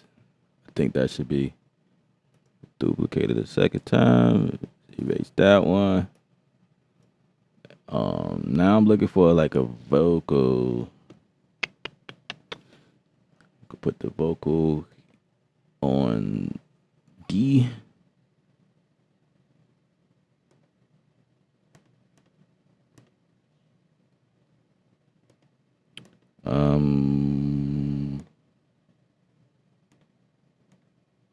Let's see.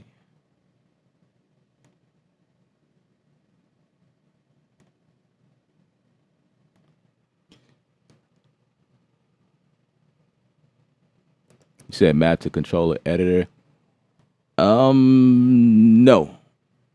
The complete control to change that one, you have to pull up controller. You have to pull up the complete control app, the standalone app for the controller, and you could change.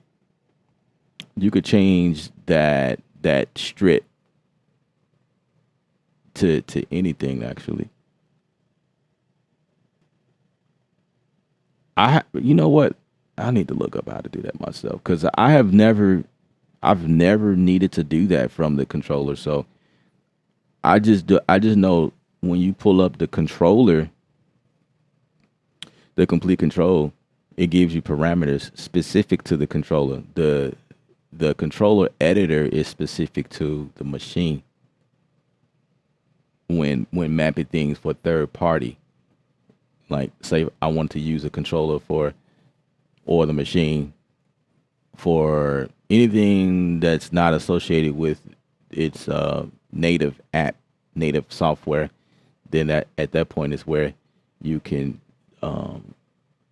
make those changes inside of those. That's what that's there for.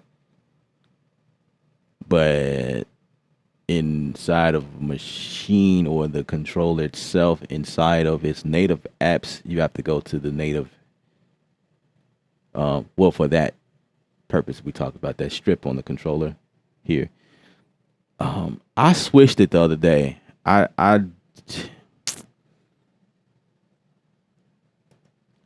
switched it around the other day to do something different.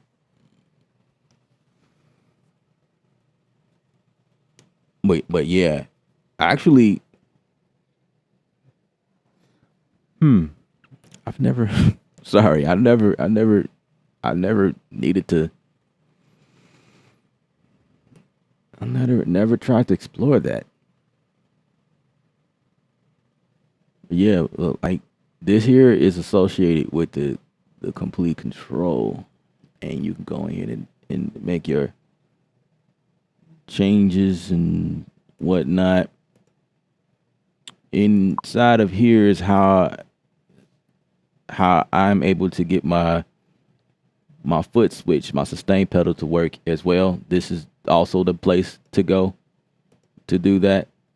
Like I have, this is my preference or my and this is also associated with the colors on my controller. Like I can change the colors. Like here is the colors. Like by default, when I turn this thing on, this is what it looks like. Every time I turn on controller, these are the colors that it implements. And I set these a certain way to do like it's certain ranges that I look for depending on what I'm doing. But yeah, here's the pedal and here's the touch strip. Here is where you can change this thing up. You can make it to do a pitch bend or a control change. Right now, mine is set to just control change, because I could change the dynamics on like brass instruments or strings. This is how I do that. But if it's pitch bend, maybe pitch bend would do that, because that's essentially what this thing is. Let's see if we change that. If we change it to pitch bend, and if I go back to this here. Go back to groups.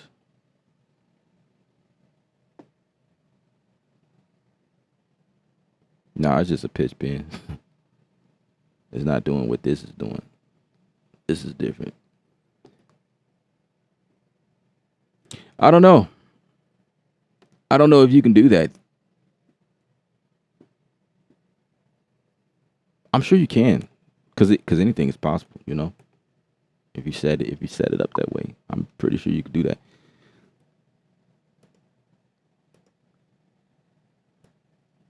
One day, if I ever get around to it, I may like try to explore that, but right now I just needed to do control change at this moment. So let's quit that.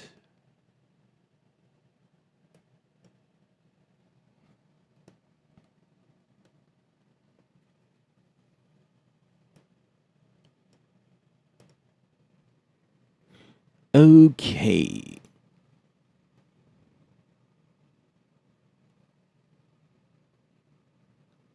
Yeah, I agree. I agree. Can you use clips for automation? Like what do you mean? Mean can you automate stuff within the clips? Of course. As a matter of fact, I got automation down here at the bottom. In this clip right here, it's automation, and I was exploring that earlier. You can write automation, and it goes across the clips like it don't even break. They just keep going.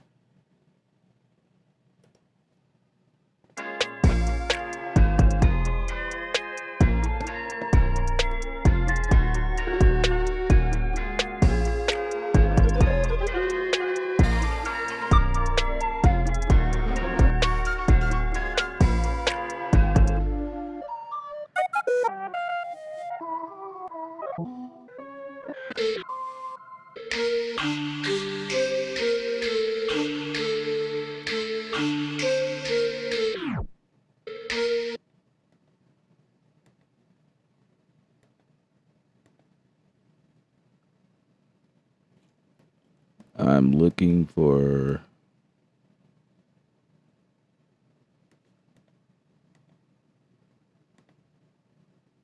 Excel. There we go.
Come on. Come on. Come on, man. Come on.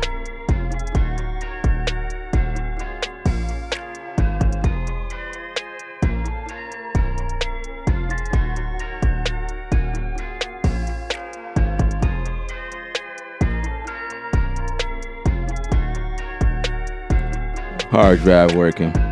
That means it's loading. There we go.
Yeah, I like that better.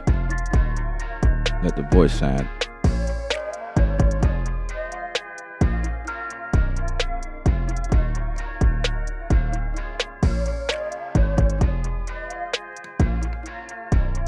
Let's put a reverb on that one.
Save that.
I need a crash of some sort.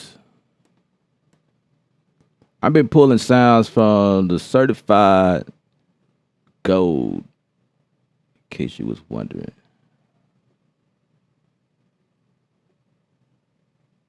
Certified gold, ladies and gentlemen.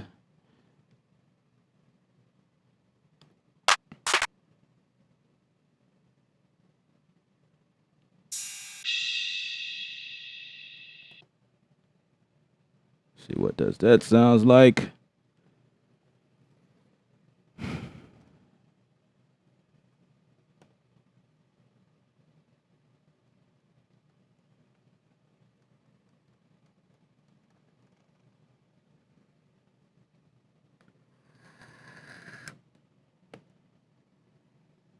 Hmm.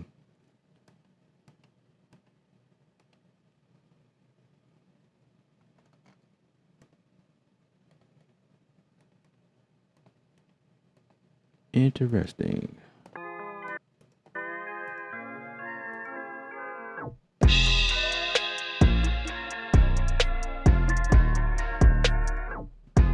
Okay.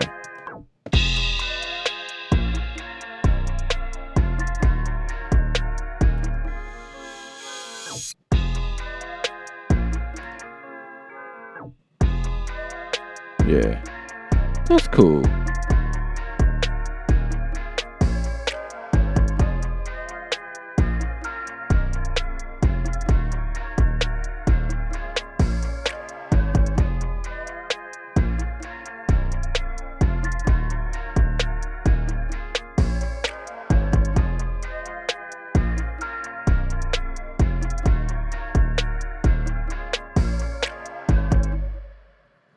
Yeah, yeah. I uh I'm pretty sure the artist, I know who to send this to. I know exactly who to send this to. I know exactly who can get down on this track. Yes, indeed. All right. I think that was man 2 hours, almost 2.5 hours. Appreciate the thumbs up, guys. If you haven't had a chance to give me a thumbs up on this video, now is the chance, because the price is right. The price is right.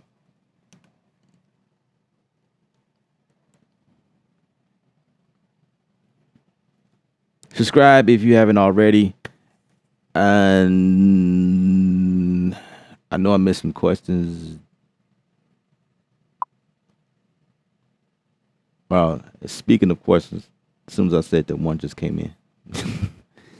Can you please explain in detail why you need a DAW Studio One with Machine? Isn't it that you can record, mix, arrange, and export from Machine and do it all?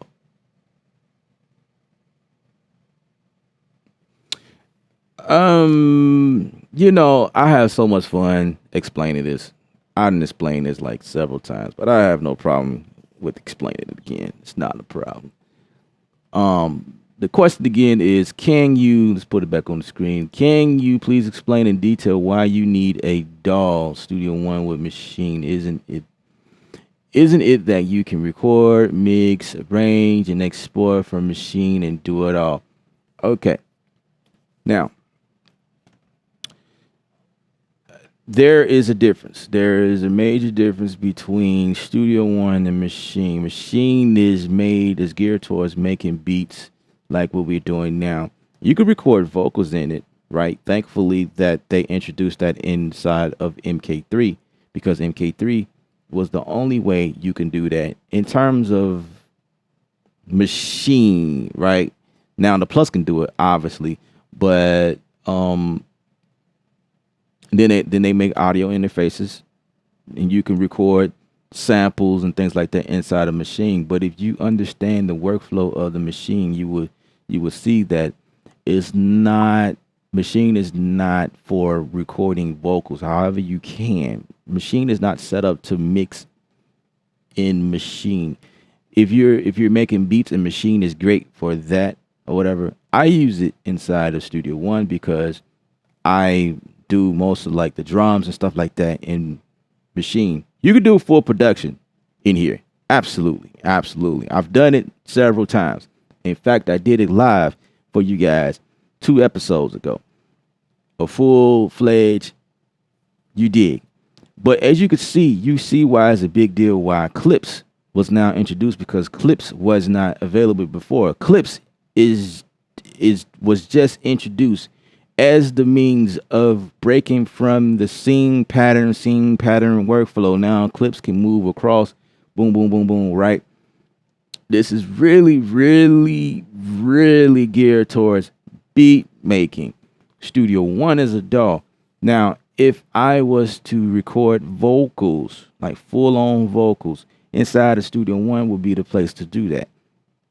Like recording vocal stacks, leveling each vocal, and being able to see that, having the editing tools to manipulate stuff like that, crossfading, moving audio around the way you need to, copy and pasting really easy. Again, having like those editing tools.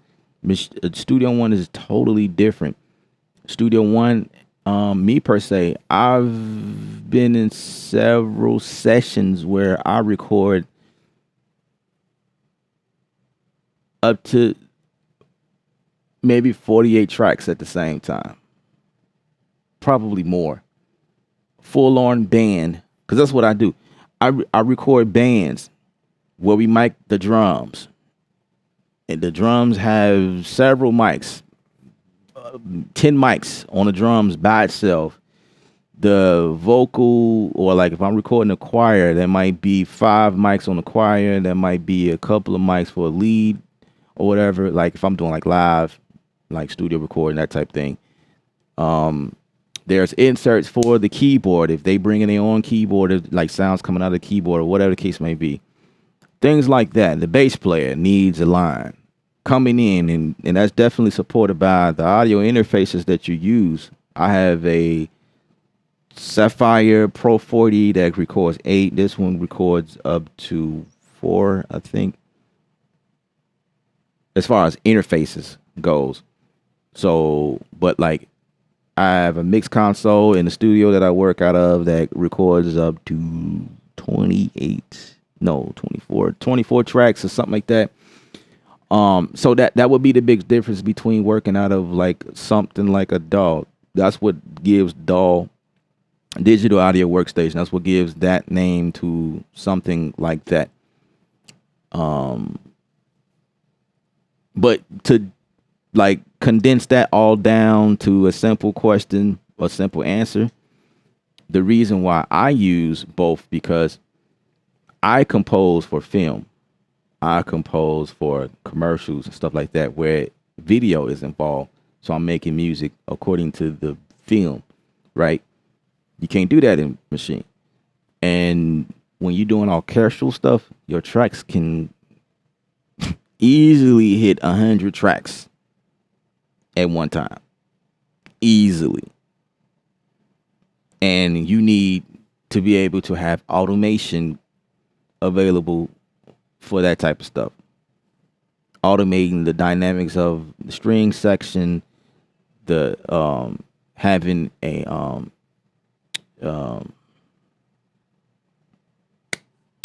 can't think of the word. Having, key switches.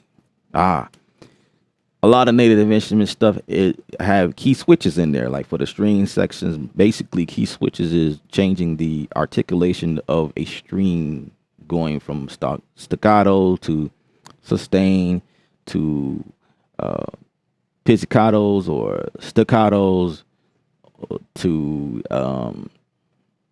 tremolo, stuff like that. Those are key switches that's involved. And that's why, to the other gentleman, that's why I have my my touch strip on my Control 49 here. That the touch strip on here is dedicated to the key switches and like sometimes the dynamics of like flutes or whatever, that type of stuff. I mean, you could do some of that stuff in Maschine, but you can't do a full production like I'm explaining it in the Maschine like that before the CPU hits. Even the CPU in here is not optimized to work that way. Keep in mind, Clips is new. So before, if you're doing like string orchestral type stuff, there's no way you're going to be able to do that type of stuff in Maschine. But Clips is here now. You know what I'm saying? So Clips is give us the ability to do that type of stuff with the limitations taken off. But that is the reason why I would use both. That's my reason. I like Maschine because I can bang out beats real quick. So if I'm doing stuff like this, I could do stuff like this all day. Export it out and be on my way. You know what I mean? But I would not do vocals in here. I would not do I would not mix inside here. Absolutely not. I would not do that. I can get like a pre-mix, like what I'm doing now. I mix on the fly. I can get a good level, but as far as like a professional mix, I'll export this down in a heartbeat and put it in Studio One and then get like a full-on mix. That's how I would do that. Yeah, man, absolutely. That's why I'm here. That's why I'm here. That's you asked the question, I answered it. You know what I mean? That's what it's all about. Hope you subscribe. I think I've seen your name before, but I appreciate you. Appreciate the thumbs up on the video as well. That's what I usually do when I go live. I'm usually doing more than what the titles say. I'll be in here, man, just dropping stuff. And I don't claim like I know everything. I just give y'all what I know. You know what I'm saying? What I've been experienced in like my life journey. I'm sure there's ways people do things a whole lot different from me, but that's just what I do. That's how I do it. And to tell you the truth, I'm probably the only one that, well, I ain't gonna say that. Because I know it's always people that do well and above you. It's always about somebody better. I get that part. But from what I've seen people do as far as machine making beats and stuff, I would say from what I've saw, I probably do the most in terms of production inside a machine than some of the people I've seen do anything. Most of the videos I've seen is people doing like trap beats, stuff like this. No one is in here doing orchestral stuff and string where they like doing stuff where it sounds like you would have done that in Pro Tools or Reason. You know what I'm saying? Stuff like that. I do way more stuff in machine than you would expect, and I do that to show y'all that it can be done. It's possible, but to the extent of what I use it for, like for clients, when I wouldn't use machine to handle that type of stuff. So I'm using several plugs. Also Studio One, it's drag and drop. That's another thing. And here it's not that easy. Now I can go through browser with no problem on the machine and look up stuff that way. That's really cool. But you still got to browse and go through.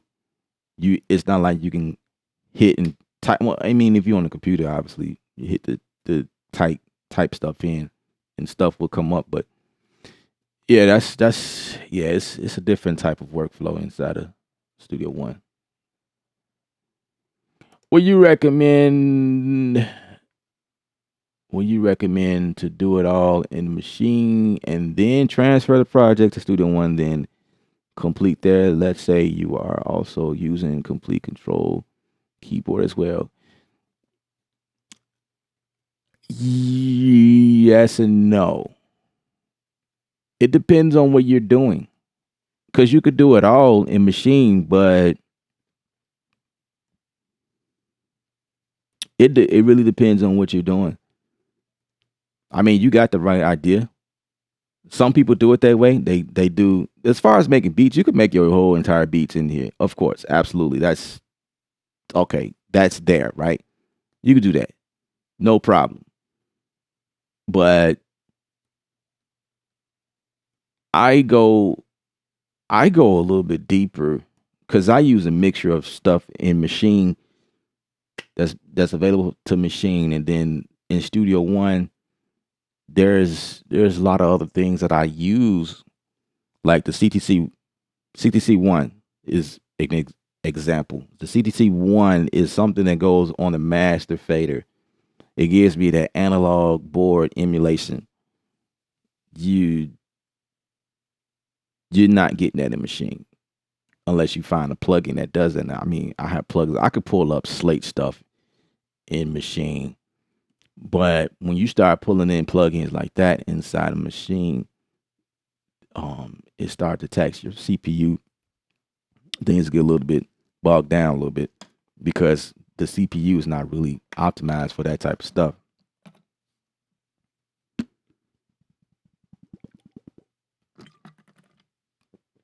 That's the only thing there. But again, it depends. It depends on what you're doing. Like I say, I work with vocals, and you're not putting vocals in here. That's does not.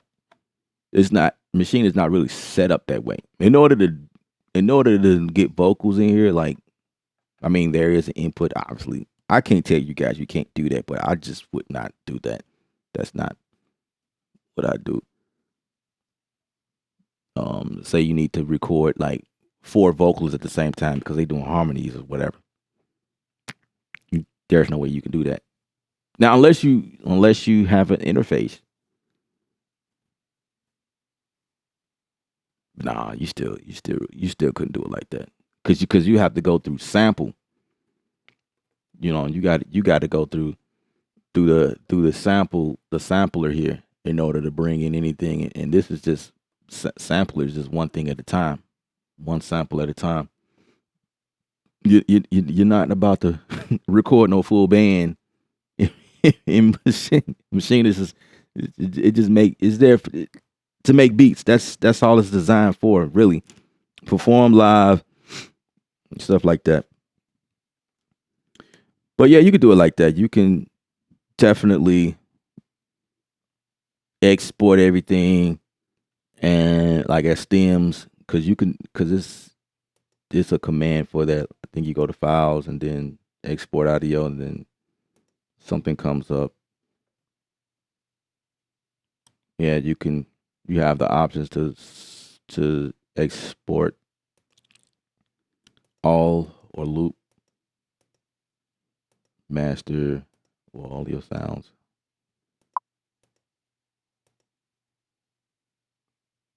That's what most people do. That's definitely what most people do. Do the beat, export it down, bring it up for further mixing or whatever.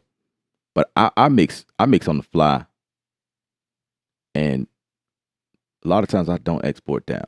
I don't export down. A lot of times I just kind of leave it in there and like build around it and get vocal sessions or whatever on top of. Now, if I'm working with vocals, I definitely will export it down. But like before I send it out, I don't. I just kind of leave it. I only export it down until I get somebody who likes the track or whatever. Then I go and do the extra work. But most of the times I don't. Like I don't um really until somebody, if I send it out to someone else to mix, then I really do that. I did that a couple times. Or if I'm collaborating with somebody. Something like that.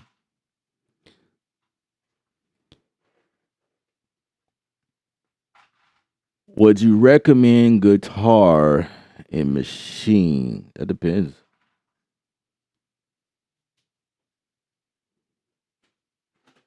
All is coming through focus right. I mean, you could do it.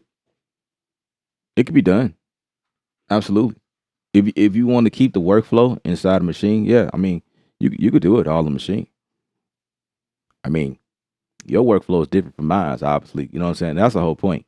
That's what I preach on here. Everybody is different. Everybody has a different kind of workflow. There are some people who only use machine to do all of their stuff, like everything. And there's nothing wrong with that. But it depends on what you're doing, because you are limited to what you can and can't do. If you need to automate something, like for whatever reason, you could do it in machine, but you limit it. There is no straight line or curves in here. It's not that easy in here. In a DAW, that's possible. The DAW can do straight lines, curves, um, squiggle lines, whatever. It's special things that you could do in Studio One versus Machine. Well, Machine wasn't set up that way. Machine is a they call it the groove box. That's what they call it. So it's set up to do something totally different. But it's a great companion to like Studio One, to any DAW for that matter, because it's a plugin. It can also be used as a plugin. So that's to any DAW that supports VST, right? And I would say all of the major ones that I could think of supports VSTs. So you can use Machine as a plugin inside your DAW. Um, it's just all preference. It's all preference based. But I've been using this stuff for so long that it comes like second nature for me. Like I could do it in both,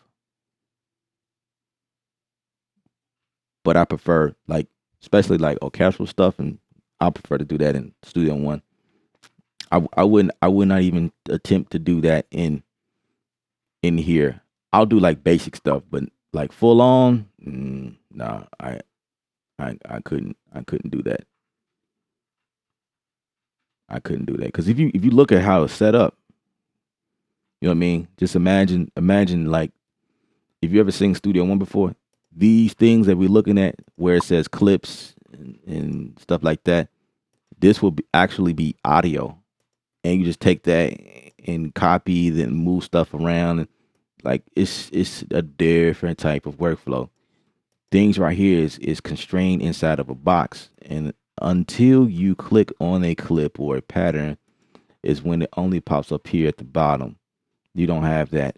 It's you know what I'm saying. That's not happening. See, up here is just a container. Here's your group right here, and here's your clip, and then all your information falls in place down here.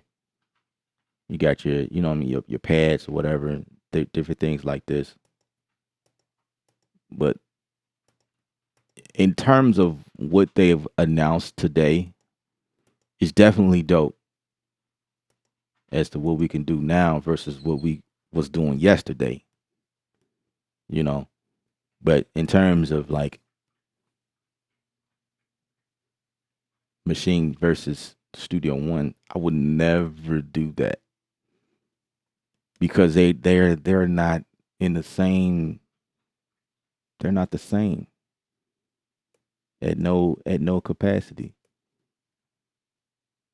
It's just two different things. You could do something. You could do similar things like make beats. You know what I'm saying? You can make beats. You can make beats in Studio One, no problem. But when we talking about certain things that yeah,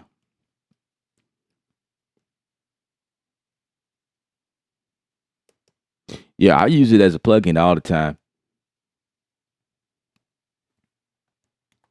Yeah, plugin is is dope. That's why Machine, to me, in my opinion, is very powerful. Um, in terms of what you can do. Like, and I'm not saying because I can hear y'all saying, "Well, the NPC could do it too." That's not what I'm saying. I'm just talking about Machine right now. Because that's the topic. Um, but using Machine as a plugin also inside because that's what I was doing in Logic. I was doing that in Logic, and it's like it brings extra tools to the table. It's like, man, this thing is crazy because I can use a Machine as a MIDI controller, like a third party MIDI controller, outside of what it was really designed for, which was Machine. With the Machine software, I can use this thing as a controller to control anything because it's MIDI, so I can do whatever I want and program map this thing out to do whatever I need to. So that type of workflow and power, when I first discovered it, years ago, I was like, man, that's amazing. Comes with its own software, and I can use it as a regular MIDI device. To me, that type of power was unmatched at that time. I felt like I got well worth my money. You know, I was like, man, I could do a lot with this. You know, so that's when I got started. But yeah,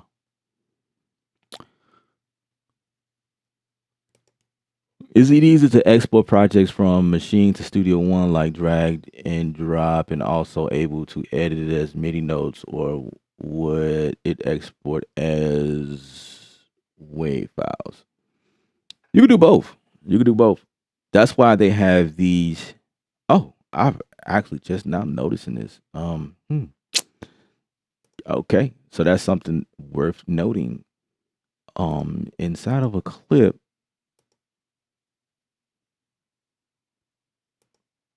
ah,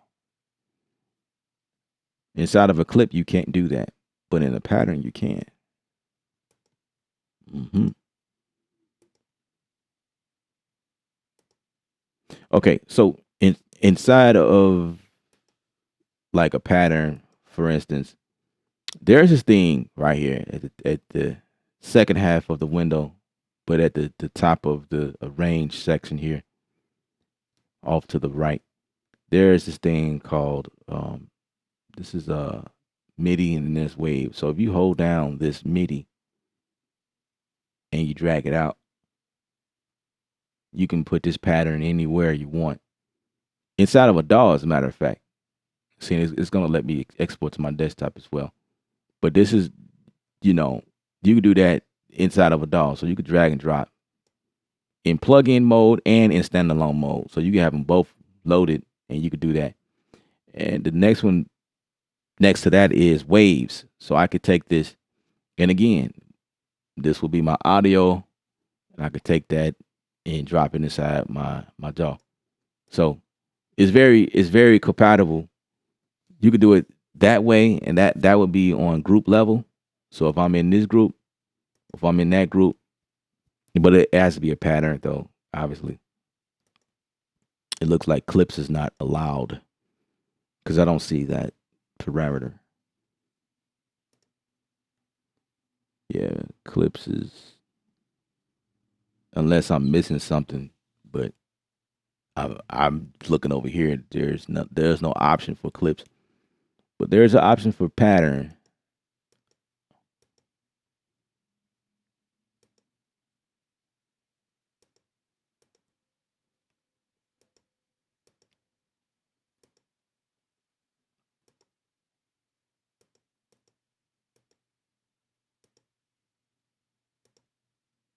Yeah, there's an option for pattern here. So that's how that's done.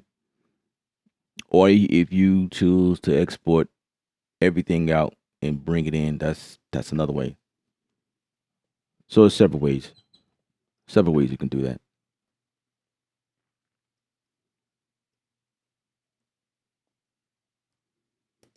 Sorry, what's up? I missed your question. But I'm gonna answer it anyway. Can you use clips for? I answered that question. Gosh, now I remember. I've answered it already. But yeah, you can use clips. Uh, um, you can't automate clips per se, but you can automate stuff within the clip. I remember saying that. I'm going back up, seeing if I missed anything, any questions or whatnot.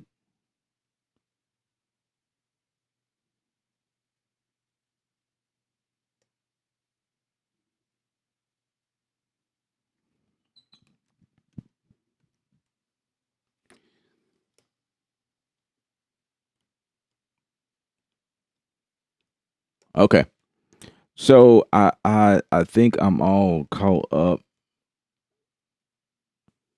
Hopefully I'm caught up. I don't want to miss anybody's questions. I want to sample. I want the samples and sounds. Ableton Live.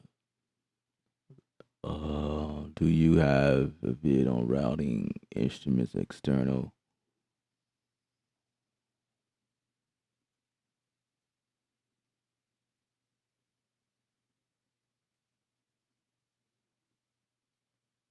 Yeah. Have you played with the?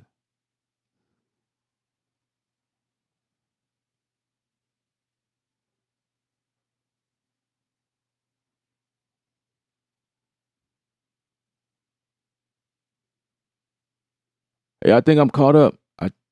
Yeah.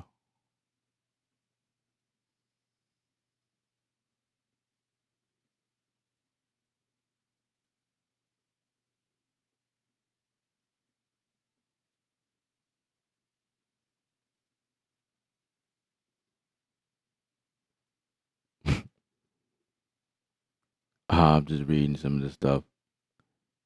Like, yeah. Okay. Are we all? What's up, B number? What's up? What's up? Yeah, man, you late once again, man.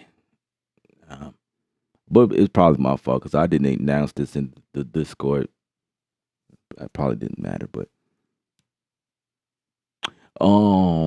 But if you export as wave, but you want to break up each element of a drum kit on separate lane, you have to make group for each element, kick, snare, hats, etc.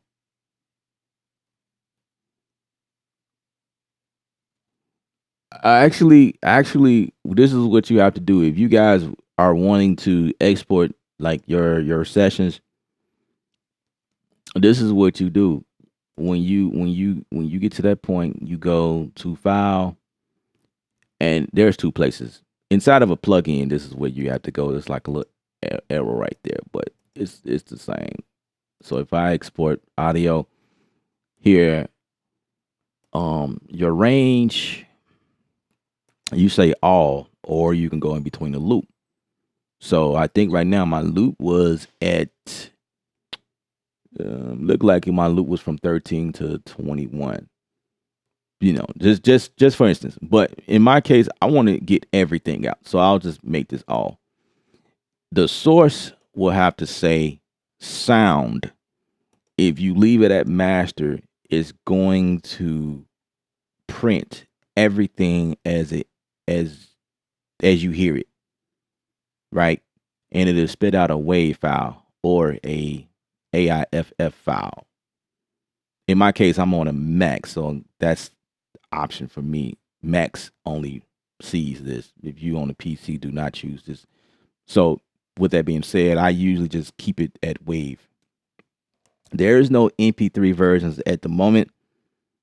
Everything is WAV. I say you can grab something cheap and convert this down to MP3 if you want to send it out to friends, but that's what master is. Like you can like print down everything, you know what I'm saying, for listening purpose. Now, if you're trying to export sound by sound, kick by kick, pad by pad, like that type of deal, make sure you go to sounds, or you can bounce it down by groups. So say like group A was all your samples, group B was like your drums, group C was your keys, pianos, rolls, that type of stuff. Group D was your strings, and group F was, I don't know, your flutes. You know what I'm saying? You can split it up that way if you want to. But I usually go for sound. And what this does is it check everything within that group. See? It check everything in that group. So you don't have to worry about it just giving you a group. That's sound by sound, line by line, pad by pad. You can choose to have normalize on. I typically don't do that. I don't use normalize. It's just something I don't do. But normalize, all that does is it heightens the audio level on that whatever track. If it's coming in at a very low level, then normalize would just kind of make it'll bring up the volume. That's all normalize does. But I typically don't use that. Leave it in, I say loop optimize.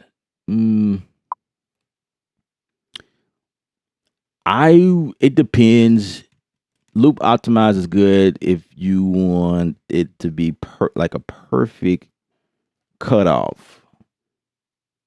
Like if I was to take this whole entire thing right here and put it on the back end, and it won't, I would turn off loop optimize just in case there's like reverbs, stuff like that. I would turn this off for that purpose. Split by selection.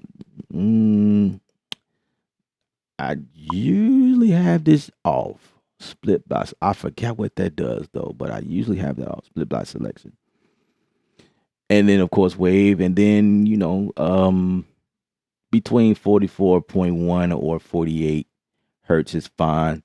The standard is 44.1 right now, but it depends on what you're doing. 24-bit is fine. You could leave it there.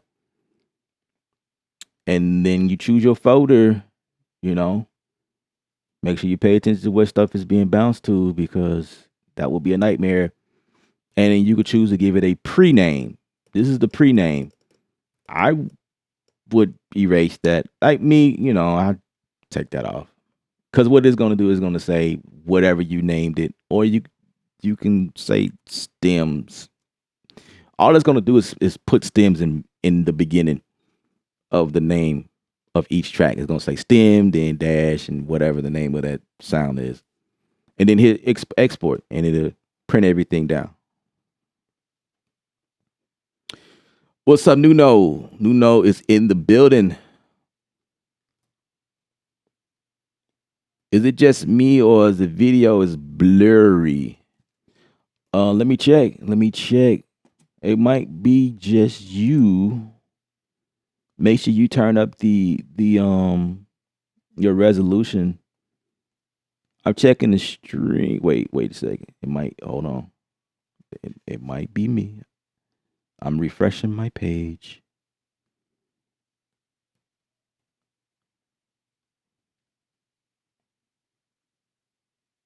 Yeah, I'm good. I'm good. I'm looking at it again on another computer. So that might be you, sir.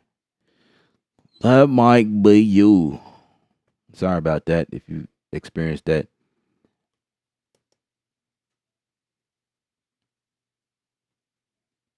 How do you copy clips? All right, I'm gonna show you that as soon as I finish here. Close. All right, I'm finished there. So yeah, that's how you export.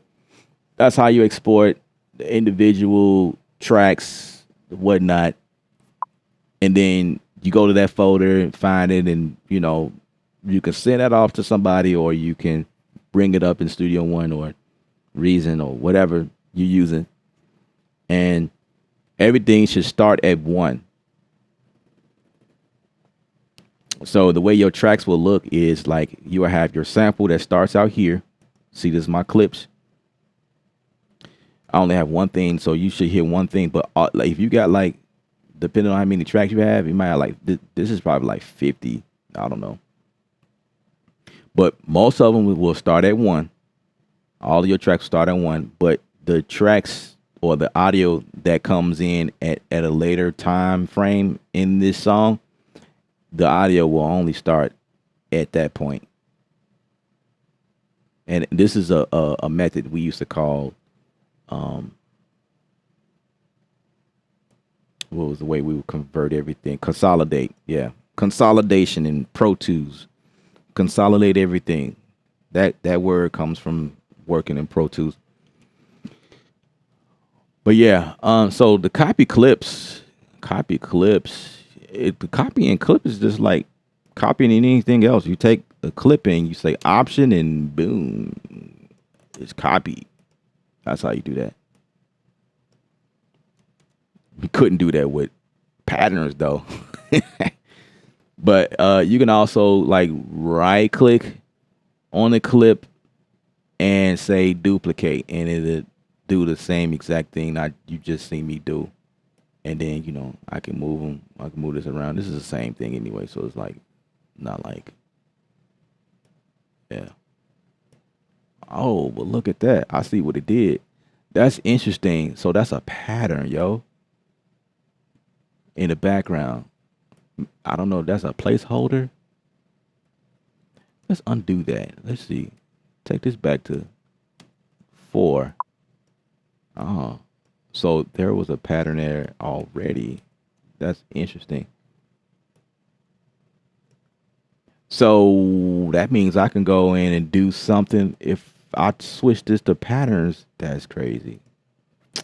Because I could do something with, that's confusing. Nope, I'm not going to do it. I ain't going to do it. That's confusion. I'm confusing the crap out of y'all. I already know. I'm going to just leave it right there. Leave it simple. Yeah, it's very simple. Very simple. Very simple. Said it was me.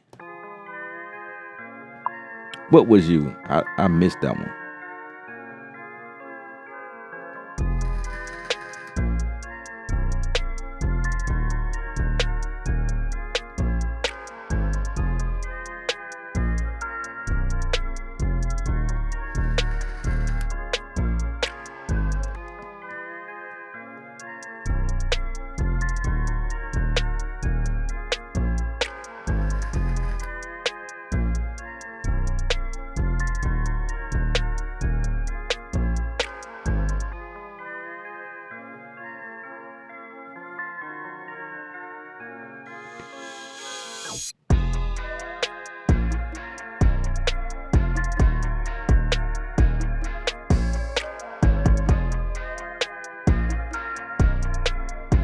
Will it affect the copy one?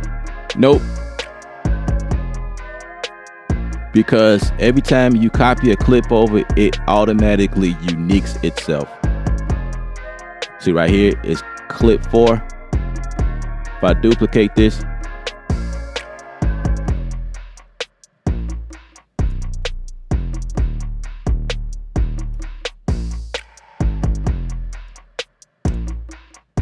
see, I just erased a big chunk right there.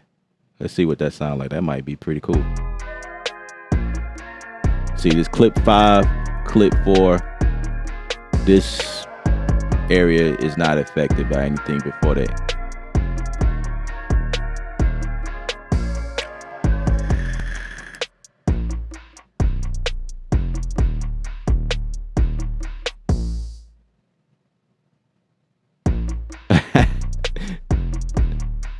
Wait, that might be pretty cool. Wait, let's do that.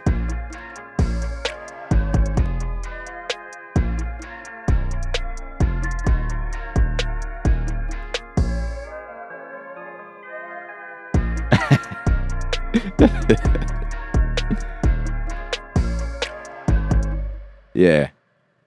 So I can move these clips around however I want to. They're not confined by the scene, right?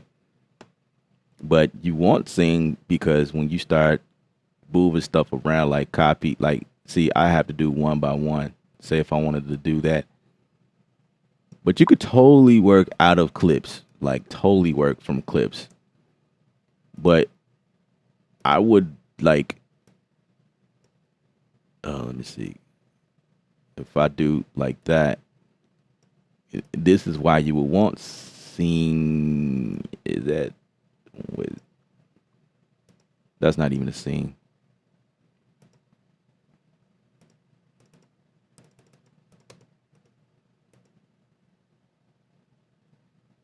Auto limit. It sure got parameters like it's a scene. Yeah, it's got parameters like it's a scene. Like I can move this stuff around.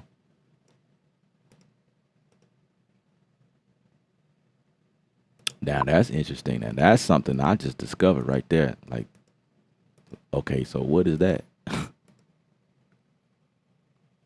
Oh, it's a space holder. That's what it is. Okay.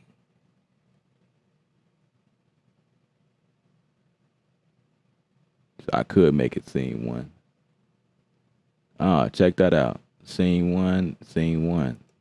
So which one is which? They still different because it's different clips. Now that's interesting. So if I wanted to duplicate that entire scene, you see what I'm saying? I could take these and just imagine if you had like 5 different clips or 10 different clips here. You have to go one by one, you know what I'm saying? Each of them, move them around. But at the scene level, you can duplicate, you know, so that's why you still want scenes involved. But you like I say, you're not confined by that scene. But patterns is, see, these are patterns and you can't move those around. But you can put a clip on top of a pattern, which is cool. I went through all this earlier in the video.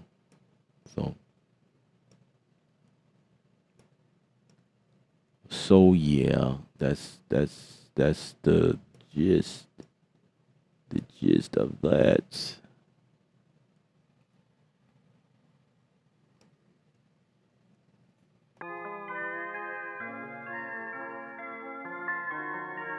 Can you cut in the middle?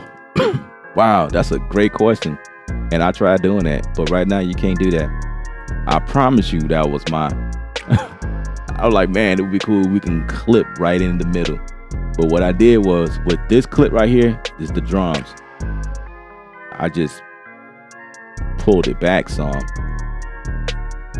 you know, right there. That was my way of like, I guess, it's not the same, but I mean, see, like with this clip, I can go, you know, I can come in and out, you know what I mean? Like that's just kind of,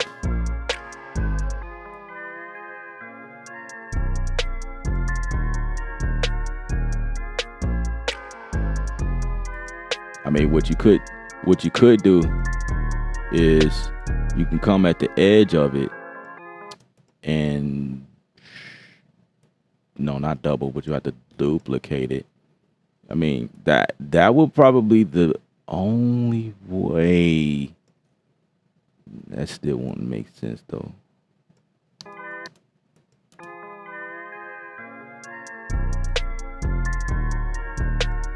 Like, I mean, that's really the only way I can think of that you know,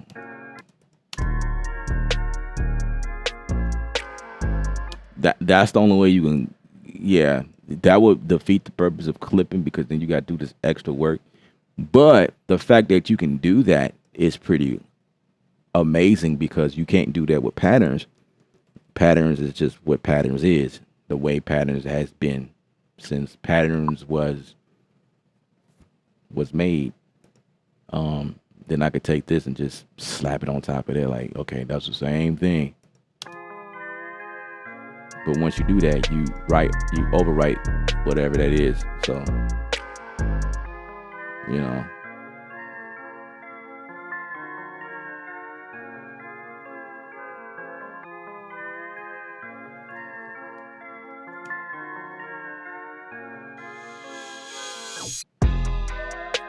But notice what I did with this clip right here.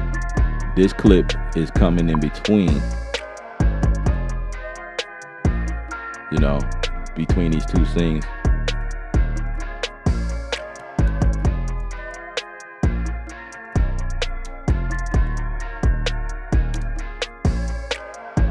So I look at these things as being like markers.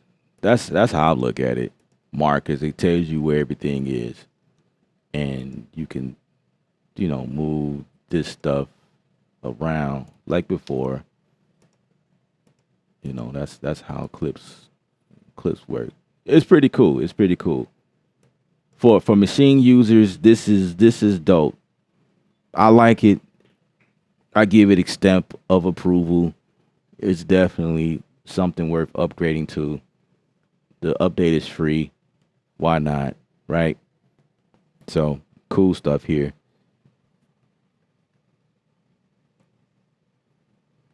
Great motivation. That's what's up. Vibing high. Yes, indeed. Yes, indeed.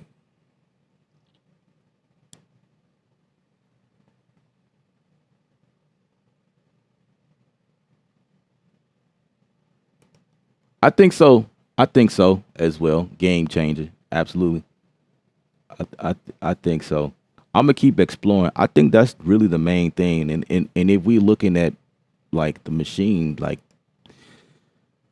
if we looking at what it looks like ultimately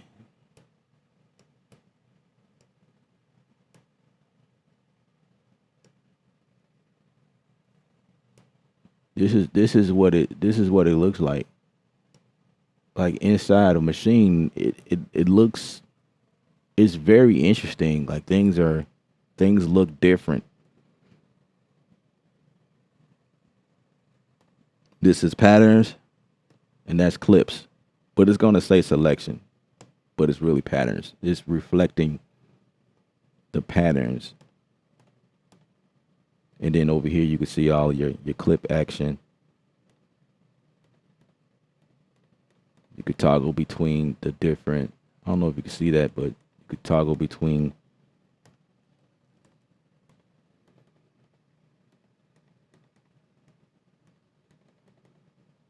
and like the patterns the pattern holds both clips and patterns. And that's what I was explaining earlier. Like once you are in clip view or clips, you gotta you know, when you come here to patterns, you gotta make sure you are in selection. If you click here, this is like the normal patterns. You can hit shift pattern and it takes you straight to clips, but you can't get back. At least not I have not discovered that yet. In order to get back to patterns, you have to go here to in selection and then come back to patterns. If that's, you know, you going messing around with patterns. But as of right now, you know. And then your clips it got like a nice little interesting look to it. You know, it's really the same as patterns. There's a little bit of it's funny because clips takes off the limitation, but clips is still kind of limited, so to speak. Because when I was just showing the other gentleman like how to export MIDI or audio, you don't have that option in clips, but you have that in patterns. That's not something available in here. But why would you, like if you think about it, why would you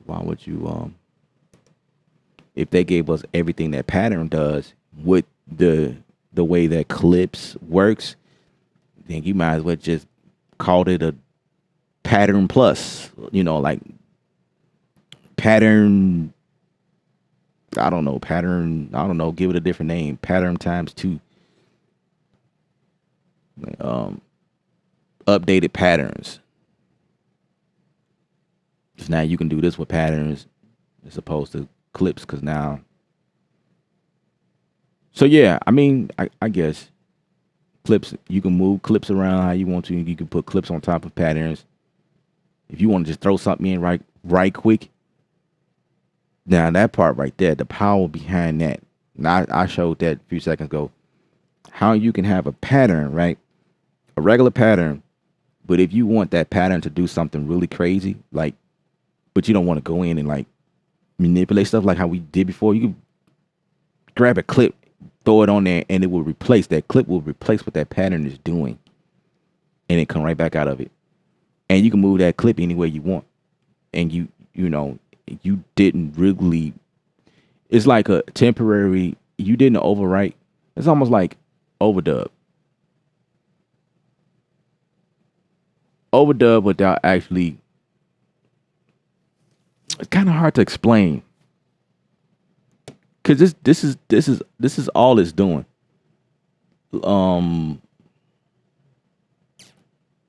Take one of these, because I showed that a second ago.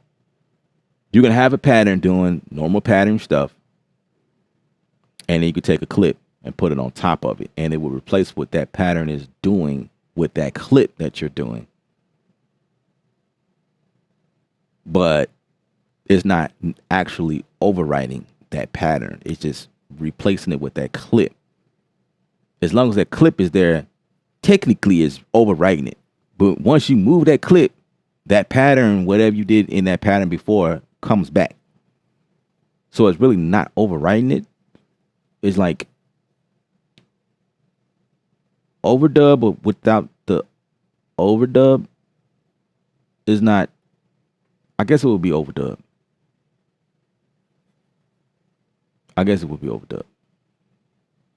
Depends on your definition of overdub. Because sometimes overdub, they like a transparency come through. Like you can hear both clips at the same time. Anyway, I just confused myself. That's too complicated. Sometimes I don't know.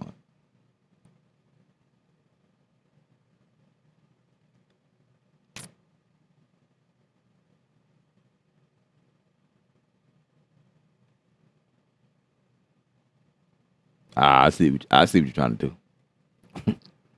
I see what you're doing there. Why not? Why not? My clips is really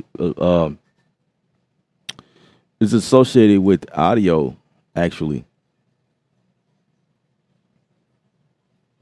The very first clip I started actually is audio. So I don't see why you couldn't do that. All the things you could do with pattern, you can do with clips. Yeah, you can make a clip super long and do what you want. I haven't tried doing that, but I mean, why not? I don't think you can't do that. I don't think you can't do it. That's a weird way of phrasing that, but yeah, I think it's very possible that you could do that.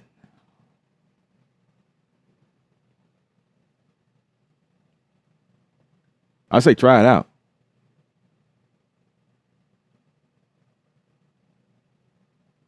Yeah, I say try it out.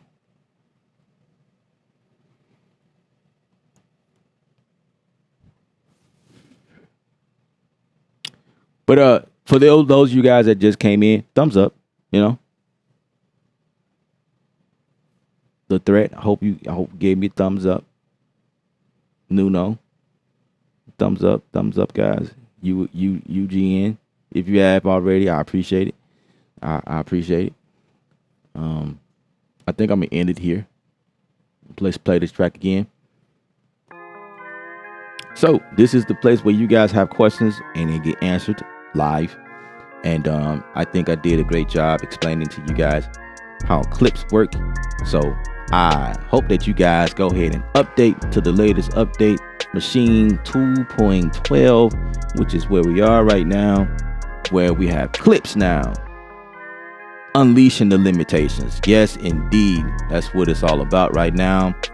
And with this integration, you know, the pen can is wide open right now, you know, being creative and doing what we do best, which is create.